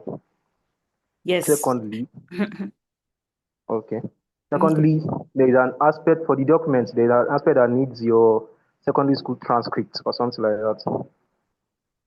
So for a school, if you graduated from a secondary school that is not, that their recording is not really that okay, so they can't really compare your results, how do you go about it? So those are my questions. Thank you, Fawaz. For that, I said academic excellence doesn't mean like you have to have first class. If you're here from before, academic excellence just means like you are good academically because it's a scholarship, and people who are applying are people who are like very good in academics. So just be somewhere. You don't have to have first class. You can have second class or something. It's not about your academics only. They will also look at other parts of your application. So if you don't have first class, no worries, still apply. If you don't, just ensure that you're pushing your grade somewhere. And if you need to tell a story, that's why they give you an option to put your secondary school results as well. Because if, for example, you don't have first class in university, but you had some kind of good grades in secondary school, it's like they can say, oh, maybe in university, something has happened. This student has been good. So there should be like some kind of story in your result as well. So put both of them, but you don't have to have first class to apply. About the documents, if the school does not have good track record, like they don't keep good records, I would advise that there are these report cards you usually receive. Try and get the transcript, but if you can't get the transcript, upload the report cards. At the end of academic year, usually you get some kind of reports. So upload those ones. Just scan them like chronologically and upload them, and then explain this in your application somewhere. Say something about it just to make it, or you can add one more page when you are scanning them. Just add a page there and say whatever that my school does not keep good track records, but here are my results, or something like that. Okay. We will give. Okay. Go ahead. Thank you very much. Yeah, no worries. One last question, please. The record have to be signed, right, by the school? Yes, it has to be signed. So if you can get, I think yes, it has to be signed. I mean, I'll have to confirm. I don't know if Success can confirm. They have to be signed, right? It can't be just like that. The transcripts. All right, sorry. And lastly, Yes, you it mentioned has to something be that signed and the stamped. final. Okay. You mentioned something that final year cannot apply, right? Final year cannot apply? Like a final year student, can a final year student apply? Of secondary, or university? No, yes, university. So you see, if you apply, if right now you're in your final year and you apply, when you for this application year for WMI, you will get the funds in 2026 September. So if you're in your final year right now, you see the math does not add up, because in 2027 September, 2026 September, you're already out of school. So you see, it doesn't make sense. Unless you'll be in school in 2026 September. They can't give you the money if you're not in school. So it doesn't make sense to apply when you're in your final year. All right. Thank you very much. I really appreciate your time. No problem. Liban? I'm Sarah, can I speak? Yeah, sure. Sorry. You raised your hand and then you put it down. So I thought that maybe your question was answered somewhere. Go ahead. Okay, as regard to the records, you said it must be signed, but in my university, if I have to apply for records signed, I have to pay like $30, and I don't have this amount of money. So can I get it directly from the website? Success is better at answering this. Success. Okay. Hi, Sarah. So what you think is, yes, you can get that from the website. I would encourage, because AI is not the one reviewing this. human beings like you would review your application. So what you can do is to add a side note to let's say you scan your document, right? Make a second page available. I did that during my application and that worked. For some documents,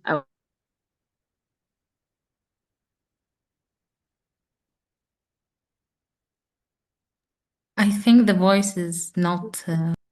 Yeah.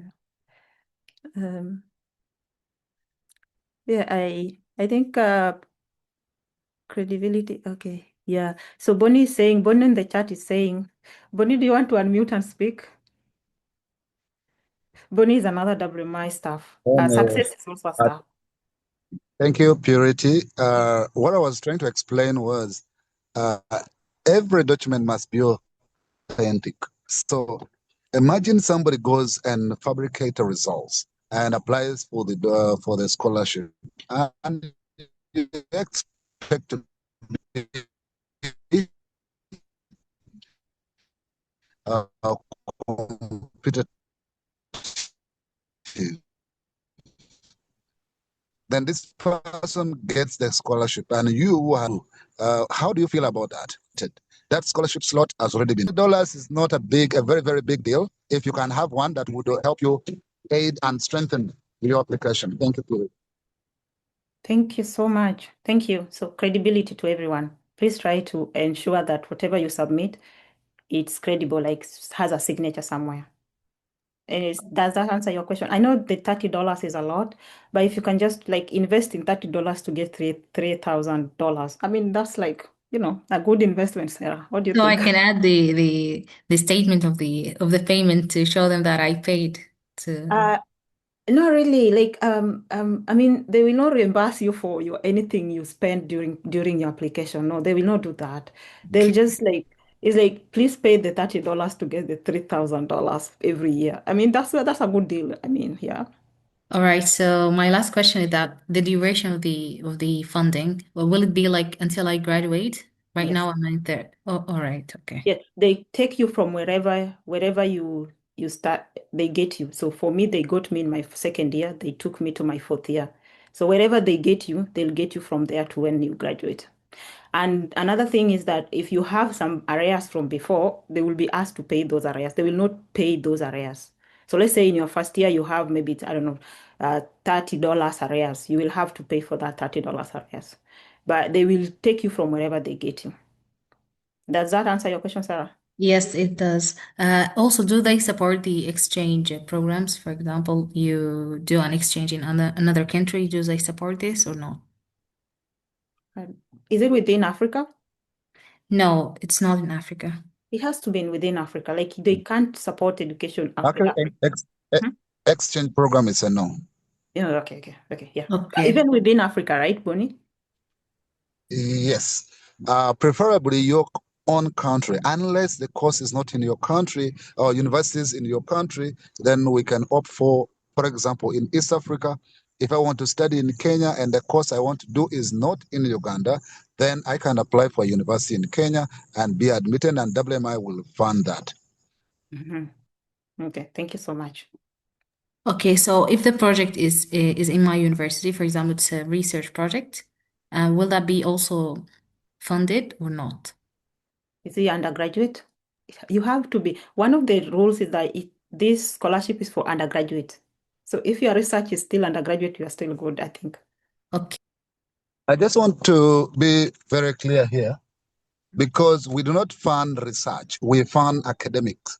So research is, WMI has not funded that unless you're doing it after the graduation under the community development grants process program. That's when we can fund some of these ideas.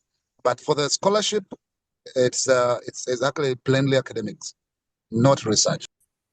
All right, thank you. Thank you. And thank you, Bonnie. Success, did you want to add something, or should I give an opportunity to someone else to talk? But Bonnie stepped in. Okay, thank you. Ishimwe, please go ahead. I think you've raised your hand longer. Good evening. Evening. By the name of Meshimwe, and I'm studying in year one medicine in Rwanda. As a first year student, since we have not results all grades, are we still eligible to apply, or we're waiting for next year? Okay, thank you so much. Okay, I think most people heard this question, and thank you for asking it again. I answered it in the chat, and I'll answer it here again. So, if you are a first-year student and you still don't have your grades, ask your university if they can process your grades by February. If they can't, then upload your secondary school results. Yeah. So just use your secondary school results. Upload that one. But if you can get your university results, please upload those ones as well. I hope that makes sense. Thank you. Yeah, no worries. Irwan, I'm trying to have everyone ask the question, but if you feel like Okay. you've already learned enough, it's okay. You can leave. It's fine. All right, good day.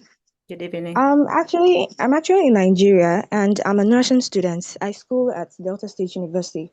So I actually don't have any idea of that's concerning the community service aspects. I don't have any idea of any agency that we can actually do that community service with. So I just wanted to ask if there's anyone that can recommend an agency or anything an agency where I can do the community service, something like that. Thank you. Thank you. Sarah, do you want to take that? Sarah Yeah. or Success? Yeah. Okay, go ahead. Yeah. Okay.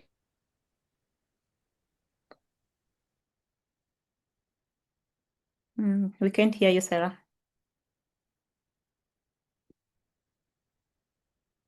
On any community service, you can about what you want to do. You can organize. I call the group of persons who have the same vision, the same idea as I do. And Excuse me, Sarah. Sarah, excuse me a little bit. I think we missed the first part of your explanation. Can you just start again? Sorry, we missed you a bit at the beginning. Sorry about that.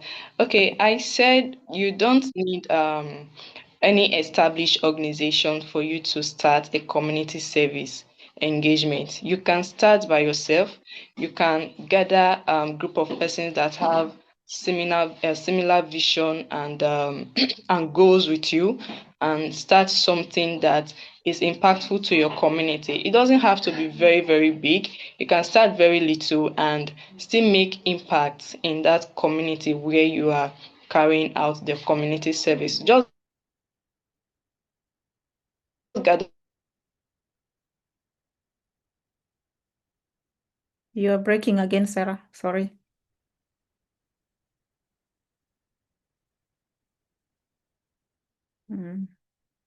I think we lost her. But from what I heard, or Success, do you want to add it? Because I think like this is context specific. Okay. So community service is anything you do for the community that's not paid.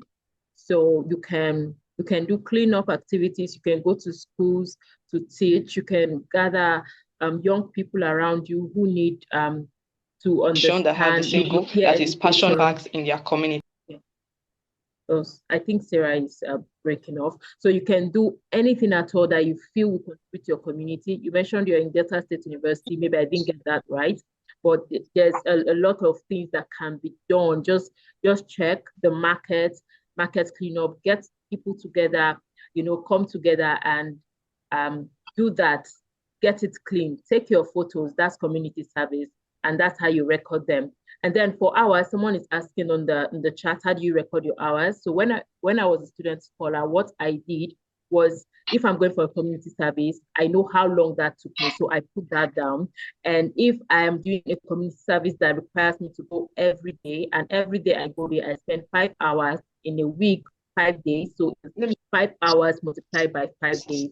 So that's how you calculate it. There's no much confusion to that. So I hope that answers your question. I was just trying to rush because of time. Purity. Thank you. Does that answer your question, Irona?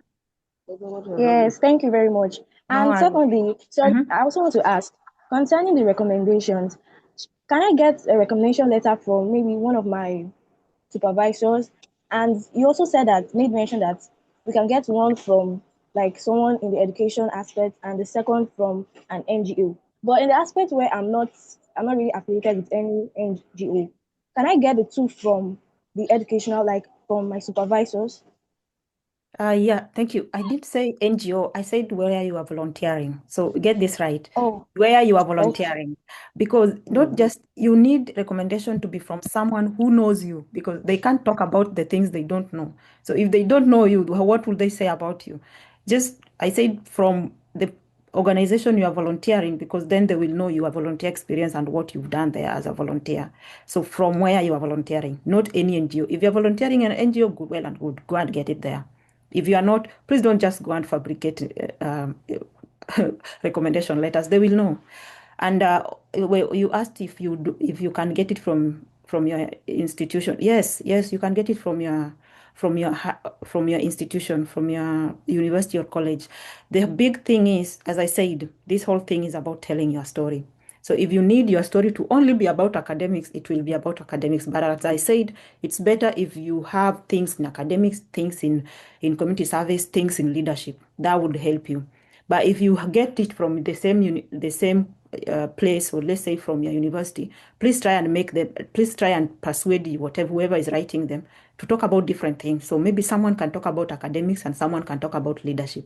This would like diversify your character, say more about you. Don't just let them talk about your academics only. Does that make sense, Irone? Yes, thank you very much. No worries. We are running out of time. NB, I think you had your hand raised for so long. Nelson, can you just put your question on the chat, please?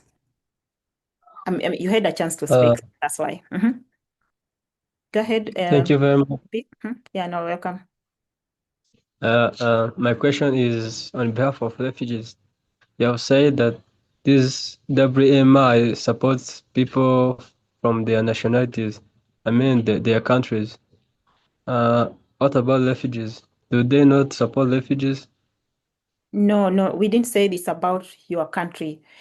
You said within Africa, anybody who is studying within Africa. So you have to be studying within Africa. You have to be African studying within Africa. So refugees are still catered there. So if you are from, let's say, Kenya, and you're studying in Uganda, you are a refugee in Uganda, you're eligible because you are still studying within Africa. Does that make sense? Yeah, thank you very much. No worries. Go ahead and apply if that was what was barring you from applying. Please go ahead and apply. You are eligible. Aloga, take the shortest time possible, please.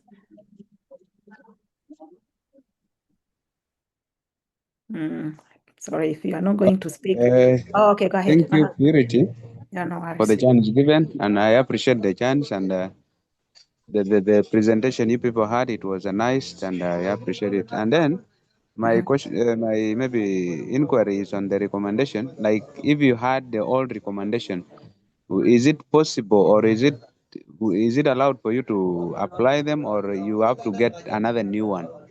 That's what I just want to inquire. Otherwise, thank you. Thank you. Thank you as well. So the recommendation, how it works is your recommender is the one to send it. You're not the one sending the recommendation. So you probably don't have it. So have your recommender send the recommendation. So what will happen if you have started applying, I think you've already seen this, whenever we're on the application, on the recommenders page, on the recommendations page, you will be asked to put the email of the recommender, and then the recommender will get an invite to go and put the recommendation. Okay, Gaston wants to say something. Okay, Gaston, go ahead.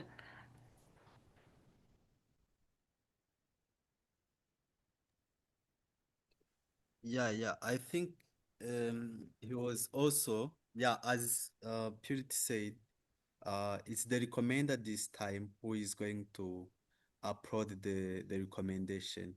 You just need to put the email. But also to the question that this applicant asked about the old recommendation, maybe you had it before, but as you can see from the guidance put it on the application form, the recommendation letter shouldn't be older than 1 year. So you make sure that that recommendation was written not more than 1 year. If it's older than 1 year, you will ask your recommender to write a recommendation again with different dates. And as well, credibility, as Bonnie said, if they have a stamp, if they have something that could really prove that these people really gave you the recommendation. And also to credibility when it comes to recommendations, it's quite easier because they are the ones who are going to put them. But just make sure the recommendation dates, it's not more than older than 1 year. Yeah.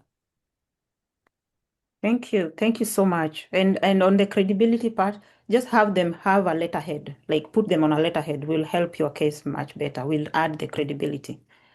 I hope that answers the question. Okay, Loveth, go ahead.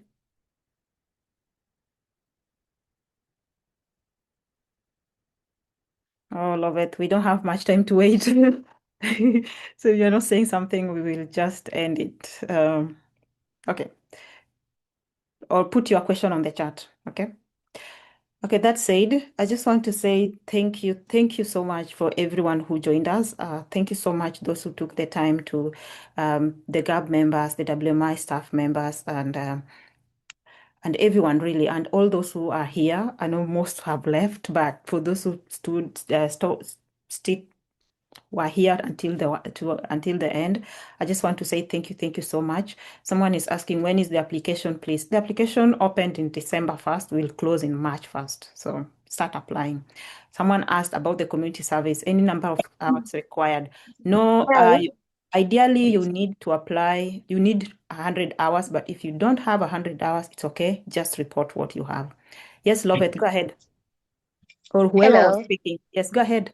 Christine, okay, go ahead. I meant to ask, do I have to be admitted in a specific institution in order to apply? No. When you say specific, what do you mean? Like in a campus. Mm-mm. Like you don't, any university is fine provided it's within, not university, any tertiary institution is fine provided it's within Africa. Does that make sense? Well, I'm asking, do I have to have the admission letter like I'm admitted to be able to apply? No. The requirement is you may have admission letter, you can apply. You may have applied for the admission but still haven't gotten the admission letter, you can apply. You may be in university or in the college or in the tertiary institution, second year, first year, second year, third year, but not the last year. You can still apply. Does that make sense? Yeah, and does the organization have any institutions that you offer the studies and the funding to? Like I said, Just the university? any university within Africa. So any institution, any tertiary institution within Africa. Does that make sense? So no preference on campus A, campus B, country A, country B. No. Any university within Africa. Not university, any tertiary institution within Africa. That includes KMTCs, for those in Kenya, KMTC colleges, universities, whatever in Africa. The requirement is Africa. Does that make sense? And has to be tertiary institution, not secondary school. Okay, thank you. No worries. Yes, the application is online, Nora. The application is online. It already started. The link is on the chat, so you can get the link there. Okay, so I think someone has a question. Yes, Miracle. Okay, sorry, Good evening. I'm just joining. Good evening, everyone. Sorry, I'm just joining now. Sorry, can I get an idea of what this scholarship is about? You just joined? Yes. Okay, so because of Sorry time, for I'll just give you a link. Just go to this website. I'm putting it in the chat. Please go to this website. Go to this website Alright. and damn it. Okay, can someone put the link on the chat for the website, for the WMI website, where has the application? I had put it somewhere, but I can't find it. Okay, go to the website. Someone will share it shortly. Go to the website and just read about it. You will get information about it. If you don't, go to the poster that you got for this event. There is my number in it. Success has shared it. There's my number in it. Contact me. We can talk about it on WhatsApp. Does that help? Good evening, Purity. Good evening, love it. Yes, yes, Thank yes. you very much Thank for you. Thank that. you. Then. Yeah, no worries. Go ahead, All right, Lobe. all right, thank you. Thanks for the session. I've learned a lot since it started. I have a question. Last year, his mentorship session was created. I want to know if something like that will be done this year too, where an applicant to be paired with a scholar. I want to know if that exists, and a WhatsApp group also to facilitate the process of question and answers. Wait, there was a mentorship last year for those who are applying for WMI scholarship? Yes, yes. I remember vividly that some applicants were paired with a scholar, but I don't know if it's directly from WML or probably some scholars just decided to voluntarily be mentors to people. Yeah, I So I just think want to know so. if something like that is this year too. Was it, are you from Nigeria? Yes, I am. I'm from Nigeria. It probably may be just some scholars who volunteered and became mentors. We didn't do such thing, but I mean, there are so many people here. You can pair up with someone and just help each other. Like just talk to people on the chat and pair up with someone and then help each other.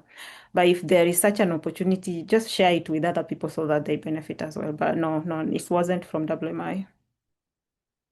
All right, all right. Thank you very much. I'm grateful. No worries, no worries. You're welcome. Okay, so now I think all the questions have been answered. I'm sorry it took this long. It's like 2 hours and some minutes. I'm sorry it took this long, but I hope that everyone like learned something and everyone is getting out with something new or um, renewed energy to like apply and like keep fighting. Even if you don't get it this time, I assure you, keep at it. Someone didn't get it like 3 times. I mean, 2 times. The third time they got it. So even if you don't get it this time, just keep applying. And as I said, the most important things are leadership, community service, and academic excellence. Please do ensure you do anything to ensure that you put those somewhere or corroborate them or do something about it in your application. Don't fake it. I don't mean like go and fake it. No, don't lie. Just say the story well. Don't use AI. And then most importantly, make use of the website. It has all the information and don't pay someone to do it for you. Just do it yourself. And if you get stuck anywhere, my number is in that poster that you got. WhatsApp me and I'll answer any questions that you have to the best of my ability. I have people who I can consult. Bonnie is here, Success is here, they're WMI staff, so they know more about it than I. I should have introduced them at the beginning. I didn't see them. I'm so sorry. But yeah, they are Bonnie and Success. They are WMI staff, so they know about this organization way better than I do. So if any question I can't answer, I'll just go and ask them. But go ahead and apply, and I hope that you get in. I mean, this scholarship changes the trajectory of your life. I changed mine. It changed Sarah's and Gaston's, and also Bonnie and Success. They were also part of this scholarship. So you see, it does wonders. So I hope that you get in, and I hope to see you as one of the scholars. Thank you so much. Bonnie, I'll give Bonnie one more chance to just speak, and then Bonnie and Success, just a short one, and then we close.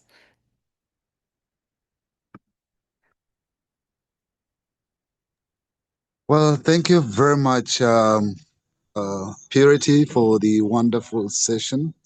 I'm very much delighted. I think I've had questions being responded to. And as you mentioned, I was a WMI scholar and in 2011 and went through a couple of different activities of the WMI to now currently working as a full-time staff with WMI. So I think WMI is a very unique organization where scholars are not left after the university. They go ahead to answer what next after the university. So you're in the right place. do your best. As I said, credibility, and authenticity is very key. Minimizing the AI. Do not be lazy. AI does not know you more than yourself. Try to use your own analogy for who you are, not what AI will tell you about who you are. Thank you very much, Purity. Welcome. Thank you so much. Credibility. Success. Just one last word.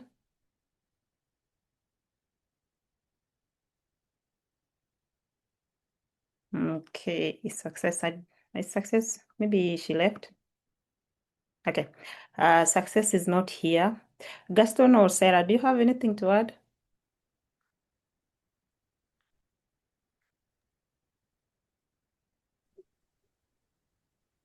Yeah. Thank you so much, Purity, and for people who've been with us to this time. Yeah, as Bonnie said, don't tend to use AI because really what you've been experiencing, that's what we really want to hear. And sometimes even that AI you could rely on would change your idea, yet you could write a better idea with yourself. So please just tell us what you've been experiencing. That will be enough for us to see. Thank you. Thank you so much. Sarah? Okay. I think this is the end. I'm sorry for keeping you for way too long, but I hope it was worth it. Thank you guys so much. I'm so grateful. And I hope to see you in WMI. Bye. Bye. Until next time, really. Bye. Bye. Bye. I hope you get in. Bye. Yeah, Bye. goodbye. Thank you very Goodbye. No worries.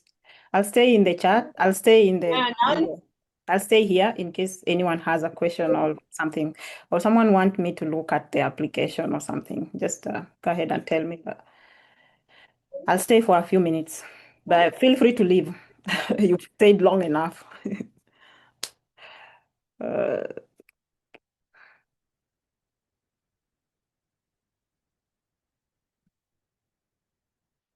if you have a question, just go ahead and ask it. I'll stay for like 5 minutes or so. Hello? Sorry. It's Can you hear okay. me? Can you hear me? Yeah, I can hear you. Okay, sorry. I wanted to ask if there's any platform or something like a WhatsApp group that you created to guide us in this application. Something I created for. Can you repeat again? I wanted to ask if there's any avenue or if there's a platform or something like a WhatsApp group you created to guide us for this scholarship application. No, there's nothing like that. No, really. But all the information you need, it's in the website. So just go to the website. You'll get all the information there, I assure you. But there's no there's no group. Yeah, sorry. All right. No problem. No worries. Any other questions? Yeah, I want to ask question. I'm from Nigeria, though. My question is that am I eligible to apply for this scholarship? Tell me about yourself. Do you meet the requirements? I'm in my first year. What are you studying? I'm studying educational technology. I think you do. You do meet the criteria. How old are you? Sorry. That should be like the first one. Huh? How old are you? I was 16. Oh, yes, you do. You do. If you're 16, you definitely are eligible. I'm not laughing because you're young. It's just like Yeah, you are you asked it. laughing now? You asked it like someone who is way too old. You're Yes. actually laughing at me now. No, not because of that. It's just like you phrased it as someone who is way too old and is worried that they don't meet the age requirement. Yes, God's will, you definitely you are qualified to apply. The age limit is when you are above, you have to be 35 years and younger or younger. So you are 35 Okay. years and younger, yeah. Okay. Yeah, and you have to be in certain certain programs. One of them is education, so you are qualify. Yes, Nelson, Okay. go ahead. I hope I answered your question, Godsoe. Yeah. Yeah, okay. Nelson, go ahead. All right. Okay. So yes. Good morning. Sorry. Good evening. So Good. please, in case now you said something like I asked about rec letters before, and you said it's good that a volunteer organization that you volunteered with should write that for you, and also a school official from the school is also eligible to do that. So in my case, actually, in where I live and the state I stay, the school they rarely write very detailed recommendation letters for people. It's very generic and doesn't really speak much about yourself and your what you represent. So I'm wondering if you can be able to get maybe a clergyman that knows you very well from your home parish at home, like the Reverend Father, I'm a Catholic. Is that still good enough? Is this possible? Would WMI recognize such letters? Yes, yes, yes, you can ask from the clergy.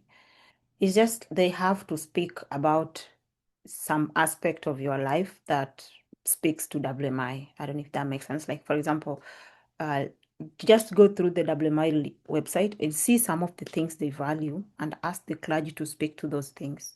So probably leadership would be one of them, or I don't know, and some other things.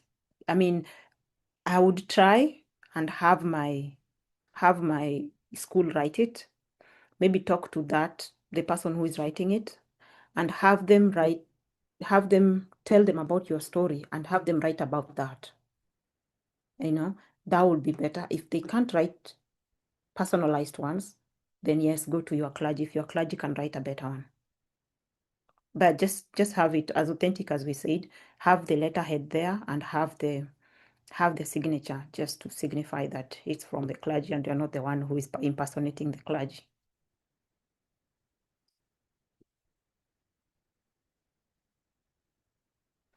Does that make sense, Nelson? Yes, thank you so much. Thank you. No worries, no worries.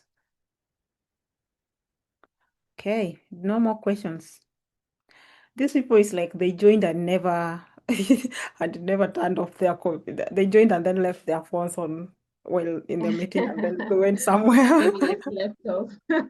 Yeah, something like that. It's like, oh, it's night over there. Okay, okay, okay. They slept off. Oh, success. I didn't know you are still here, but Yeah, okay. I'm waiting for you all to finish, but I think if we don't have any questions, Yes, yes, Sorry, yes, sorry. Can I ask a yes, question? yes, Elijah, go Don't ahead. mind. Mm-hmm. All right, I have a so I question. just want to know the Mm-hmm. acceptance rates of this. At least if I have a rough idea, so I'll know how much if I'm to go the extra mile for me to stand out amongst the applicants. Thank you. Hi, Elijah. Just go the extra mile. Why do you have to know the acceptance rates for you to go the extra mile? Just from the word go the extra mile. I mean, usually we get applications like 5,000 and above, I guess. I'm not sure of the numbers, but then they accept people like around 200. So you do your math. So don't just go extra mile, Elijah, if you want it. Yeah, success safe 5%. So you see, they get like 5,000 applications, they accept like below 200. So go extra mile. Don't wait for the. If you really want it, you will not even be looking at the The acceptance rate. You acknowledge just and from what you have even said, uh-huh. you said some people apply 2, 3 years before they are able to even get it. Yeah, that just tells you that it's very competitive. Mhm. All right. Thank Yeah, you. no problem. And go extra mile, Elijah. Don't be lazy. If you want it, if your problem should wake you up and make you go extra mile without even having to look at the acceptance rate. But yes, it's very competitive. So just go extra mile so that you increase your chances. Thank you. No worries. One last question. I Pamela, you also wanted have to say something? Mhm. Yeah, good evening. Good evening. I'm Nyorka Pamela. I'm from Uganda. I had written my questions in the chat box, but I think I wasn't replied. Sorry about that. Go ahead. My first question was, can I add something to my story, like a little bit? Then my second question was, if you are applying for a certificate, am I eligible?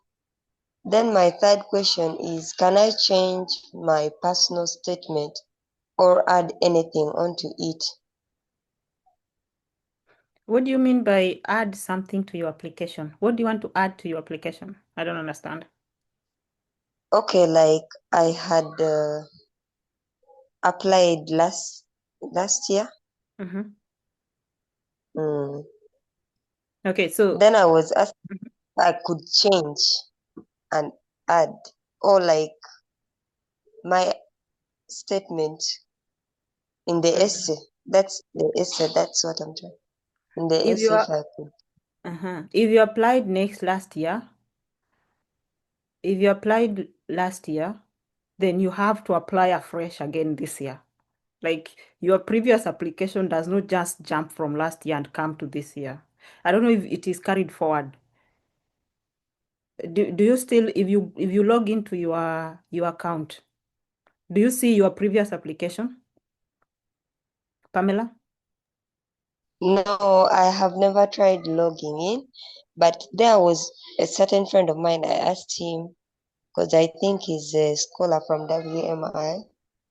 I asked him if I can like change my story and create a new story, or also change my essays. He was like, you can't change your story. So if you applied last year, you have to use the same story that you used last year if you're applying next year. Yeah, because So that's what I'm trying to ask. Yeah, because if as Bonnie said, credibility, honesty. So if your previous story was true and this story is also true, I don't see why you can't change it. Like you just want to say a different story or you want to say it better. Maybe you didn't get in because the previous story you didn't say it very well. Let's say, for example, your story is like, I supported my family through a certain difficult time. In your previous essay, you said something like that, but you said it in a different way. And then this year, you are like, instead of just supporting, you said specifically what you did. So, for example, I ensured that my brothers went to school by working at a farm near our house. You see, this is way too specific and it's very, very good. So just don't have them conflict each other. It will show that you are lying. But if last year you told a story that this year will be like expanding on it or telling it better, I encourage you to do that because probably you didn't get the scholarship last year because your story wasn't matching or wasn't well detailed or wasn't well told. So yes, you can change. Just don't let it be something that is contradicting each other. So for example, last year you said, I graduated and then I went to work to support my family. And then this year you are like, I graduated and then I went to university directly and then dropped out. And then you see, now you are kind of like, it's like you're lying somehow. I hope that makes sense. Yeah, but okay, what if you are related and both of you have applied and nobody knows about it? Okay, like you're just trying your luck, so that maybe if one person goes through, may go through. What one person goes through, another person may go through. No, if one person goes through and another person fails to go through. No, it's not about who will get your, it's not about who will get to read your application. It's about, they have your records. And for people who are applying the second time, your name is already there It's not like someone else going through it will not be able to see what you wrote previously. Your record is there. They can just check if they want to. So it's not about the game of, just be honest. That's what I'm trying to say, Pamela. Like, don't try and fabricate things and just hope that, oh, someone else, they will not notice. Just be honest, even if they don't notice. Does that make sense? Yeah. Now, what of the Mhm. one who is applying for a certificate? Is that Yes. person eligible? Yes, you are eligible, provided it's a tertiary in education. So certificate is tertiary, right? It's after secondary school, correct? Yeah, certificate is after secondary school. So yes, you are eligible. Okay, good. Okay, you're saying something? Yeah, another thing I forgot to say. Okay, like if your story before it contradicts like your previous story. Okay, last year if you applied and your story contradicts this one this time. Okay, if you apply and your story you feel like maybe you didn't go through because of your story, just due to some small changes. Like I said, it's okay to make changes to your story. Just don't contradict yourself. Just don't make it, like I said, so this is an example of a bad one, and then I'll give you a good one. You said in your previous application, you said that I graduated in 2010. I graduated high school in 2010, but due to funds, I couldn't go to school. So I stayed in my home to support my brothers and sisters to go through school. That's good. And then in your current application, you come and tell us you graduated in 2013, and then your mother died or something happened or you got married or something. And then, I don't know, now you want to go back to school. You see, these things don't make sense. The other one, you said that you didn't have money to go to university, so now you and you graduated in 2010. This one, you are saying you graduated in 2013, your mother died or something. They have to be things that make sense. They have to be things that that are true. You see, don't. Okay, the good one would be, that one is a bad one. The good one will be, I graduated in 2010, and due to financial constraint, I couldn't go to university, so I stayed with my family to support them. And then in this application, you come and say, I graduated in 2010, and because of financial constraints, now maybe you explain why the financial constraint is there. So maybe let's say you are an orphan, you are staying with your mother, you are staying with your sister, something like that. And then you explain more. In this application, you explain a little bit more. And then you say like, I didn't go to university because of financial constraints, and then now because my sisters and my brothers are already grown up and their fees are being paid by the government or something like that, or someone else is paying their school fees. Now I have the time to go back to university. This will show that you are industrious, you are very hardworking, and you really know what you want, you see, and you also support others. That is okay. The other one, it shows that you are lying. You don't really know your story. So it's like either you are lying or you are not honest before. So you see, does that make sense? Oh yeah, it makes sense. Now, what if in your previous story you didn't include that you were an orphan, yet actually you are, but you didn't include it, and it seemed like you were not. So you just leave the story the way it was. Did you say that in any of your story previously, did you talk about your parents and say that they are alive? Yes. And now you want to say you are an orphan? Actually, one passed away. When? Before this scholarship? Within the Yeah. previous? No, before, even when I think I was 10 years. So now you mentioned the one who passed away in your previous story, and you say that they are alive. Yeah. So now you'll be lying, you see?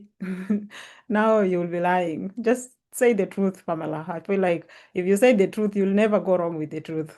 And whenever you lie, it just comes out. You will try, and a lie is a lie. It just comes out. It will come out when someone is reviewing your application. It will come out when you are being interviewed. So just say the truth. It's easy to write the So, truth. Very hard to write so a lie. even if in this previous story I try to change it to the truth, it like won't they get confused, or I should just stay with the lie?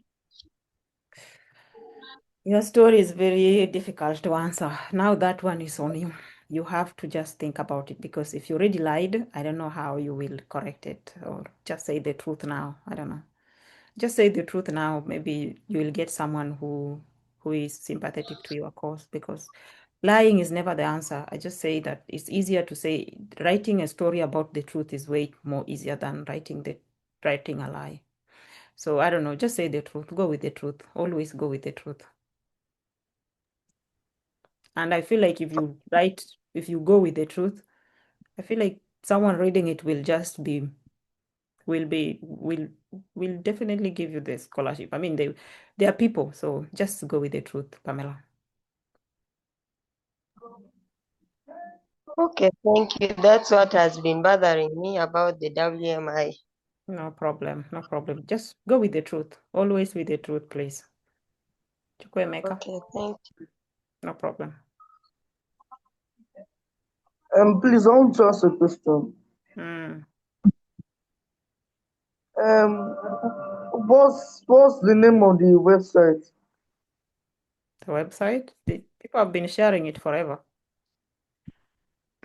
What? The website is here. It's been being shared forever. Like it's called Wells Mountain Initiative. Just here in the chat. Go to the chat, you will see it. Okay, because I'm actually seeing a link here. Yes, those links, those very main links, they all lead to the website. One for the application, one for the website itself. Okay. Yeah, that one is for the website itself. But if you read through the website, you'll find the application there anyway. Okay, I am forced to finish here. I'm so sorry, guys. If you have any more questions, just use my number and contact me. Otherwise, I wish you all the best, and I hope that we see you in WMI. Have a lovely, I hope it's evening there. Yeah, it's evening. Have a lovely evening. Goodbye. Goodbye, thanks. Yeah, no worries. Bye, Pamela. Goodbye, Thank you. Purity. Bye. Send me link to application, please. The application link. Yes. Okay. Hang on. Remain here. Don't go. There you go. Mbogo. But also the website is also there, so just take both of them. And the website is like the application link is in the website. So if you get if you get one of them, you're still fine.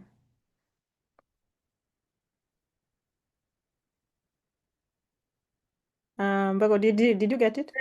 Thank you so much. Yeah, enda uapply, usikose kuapply.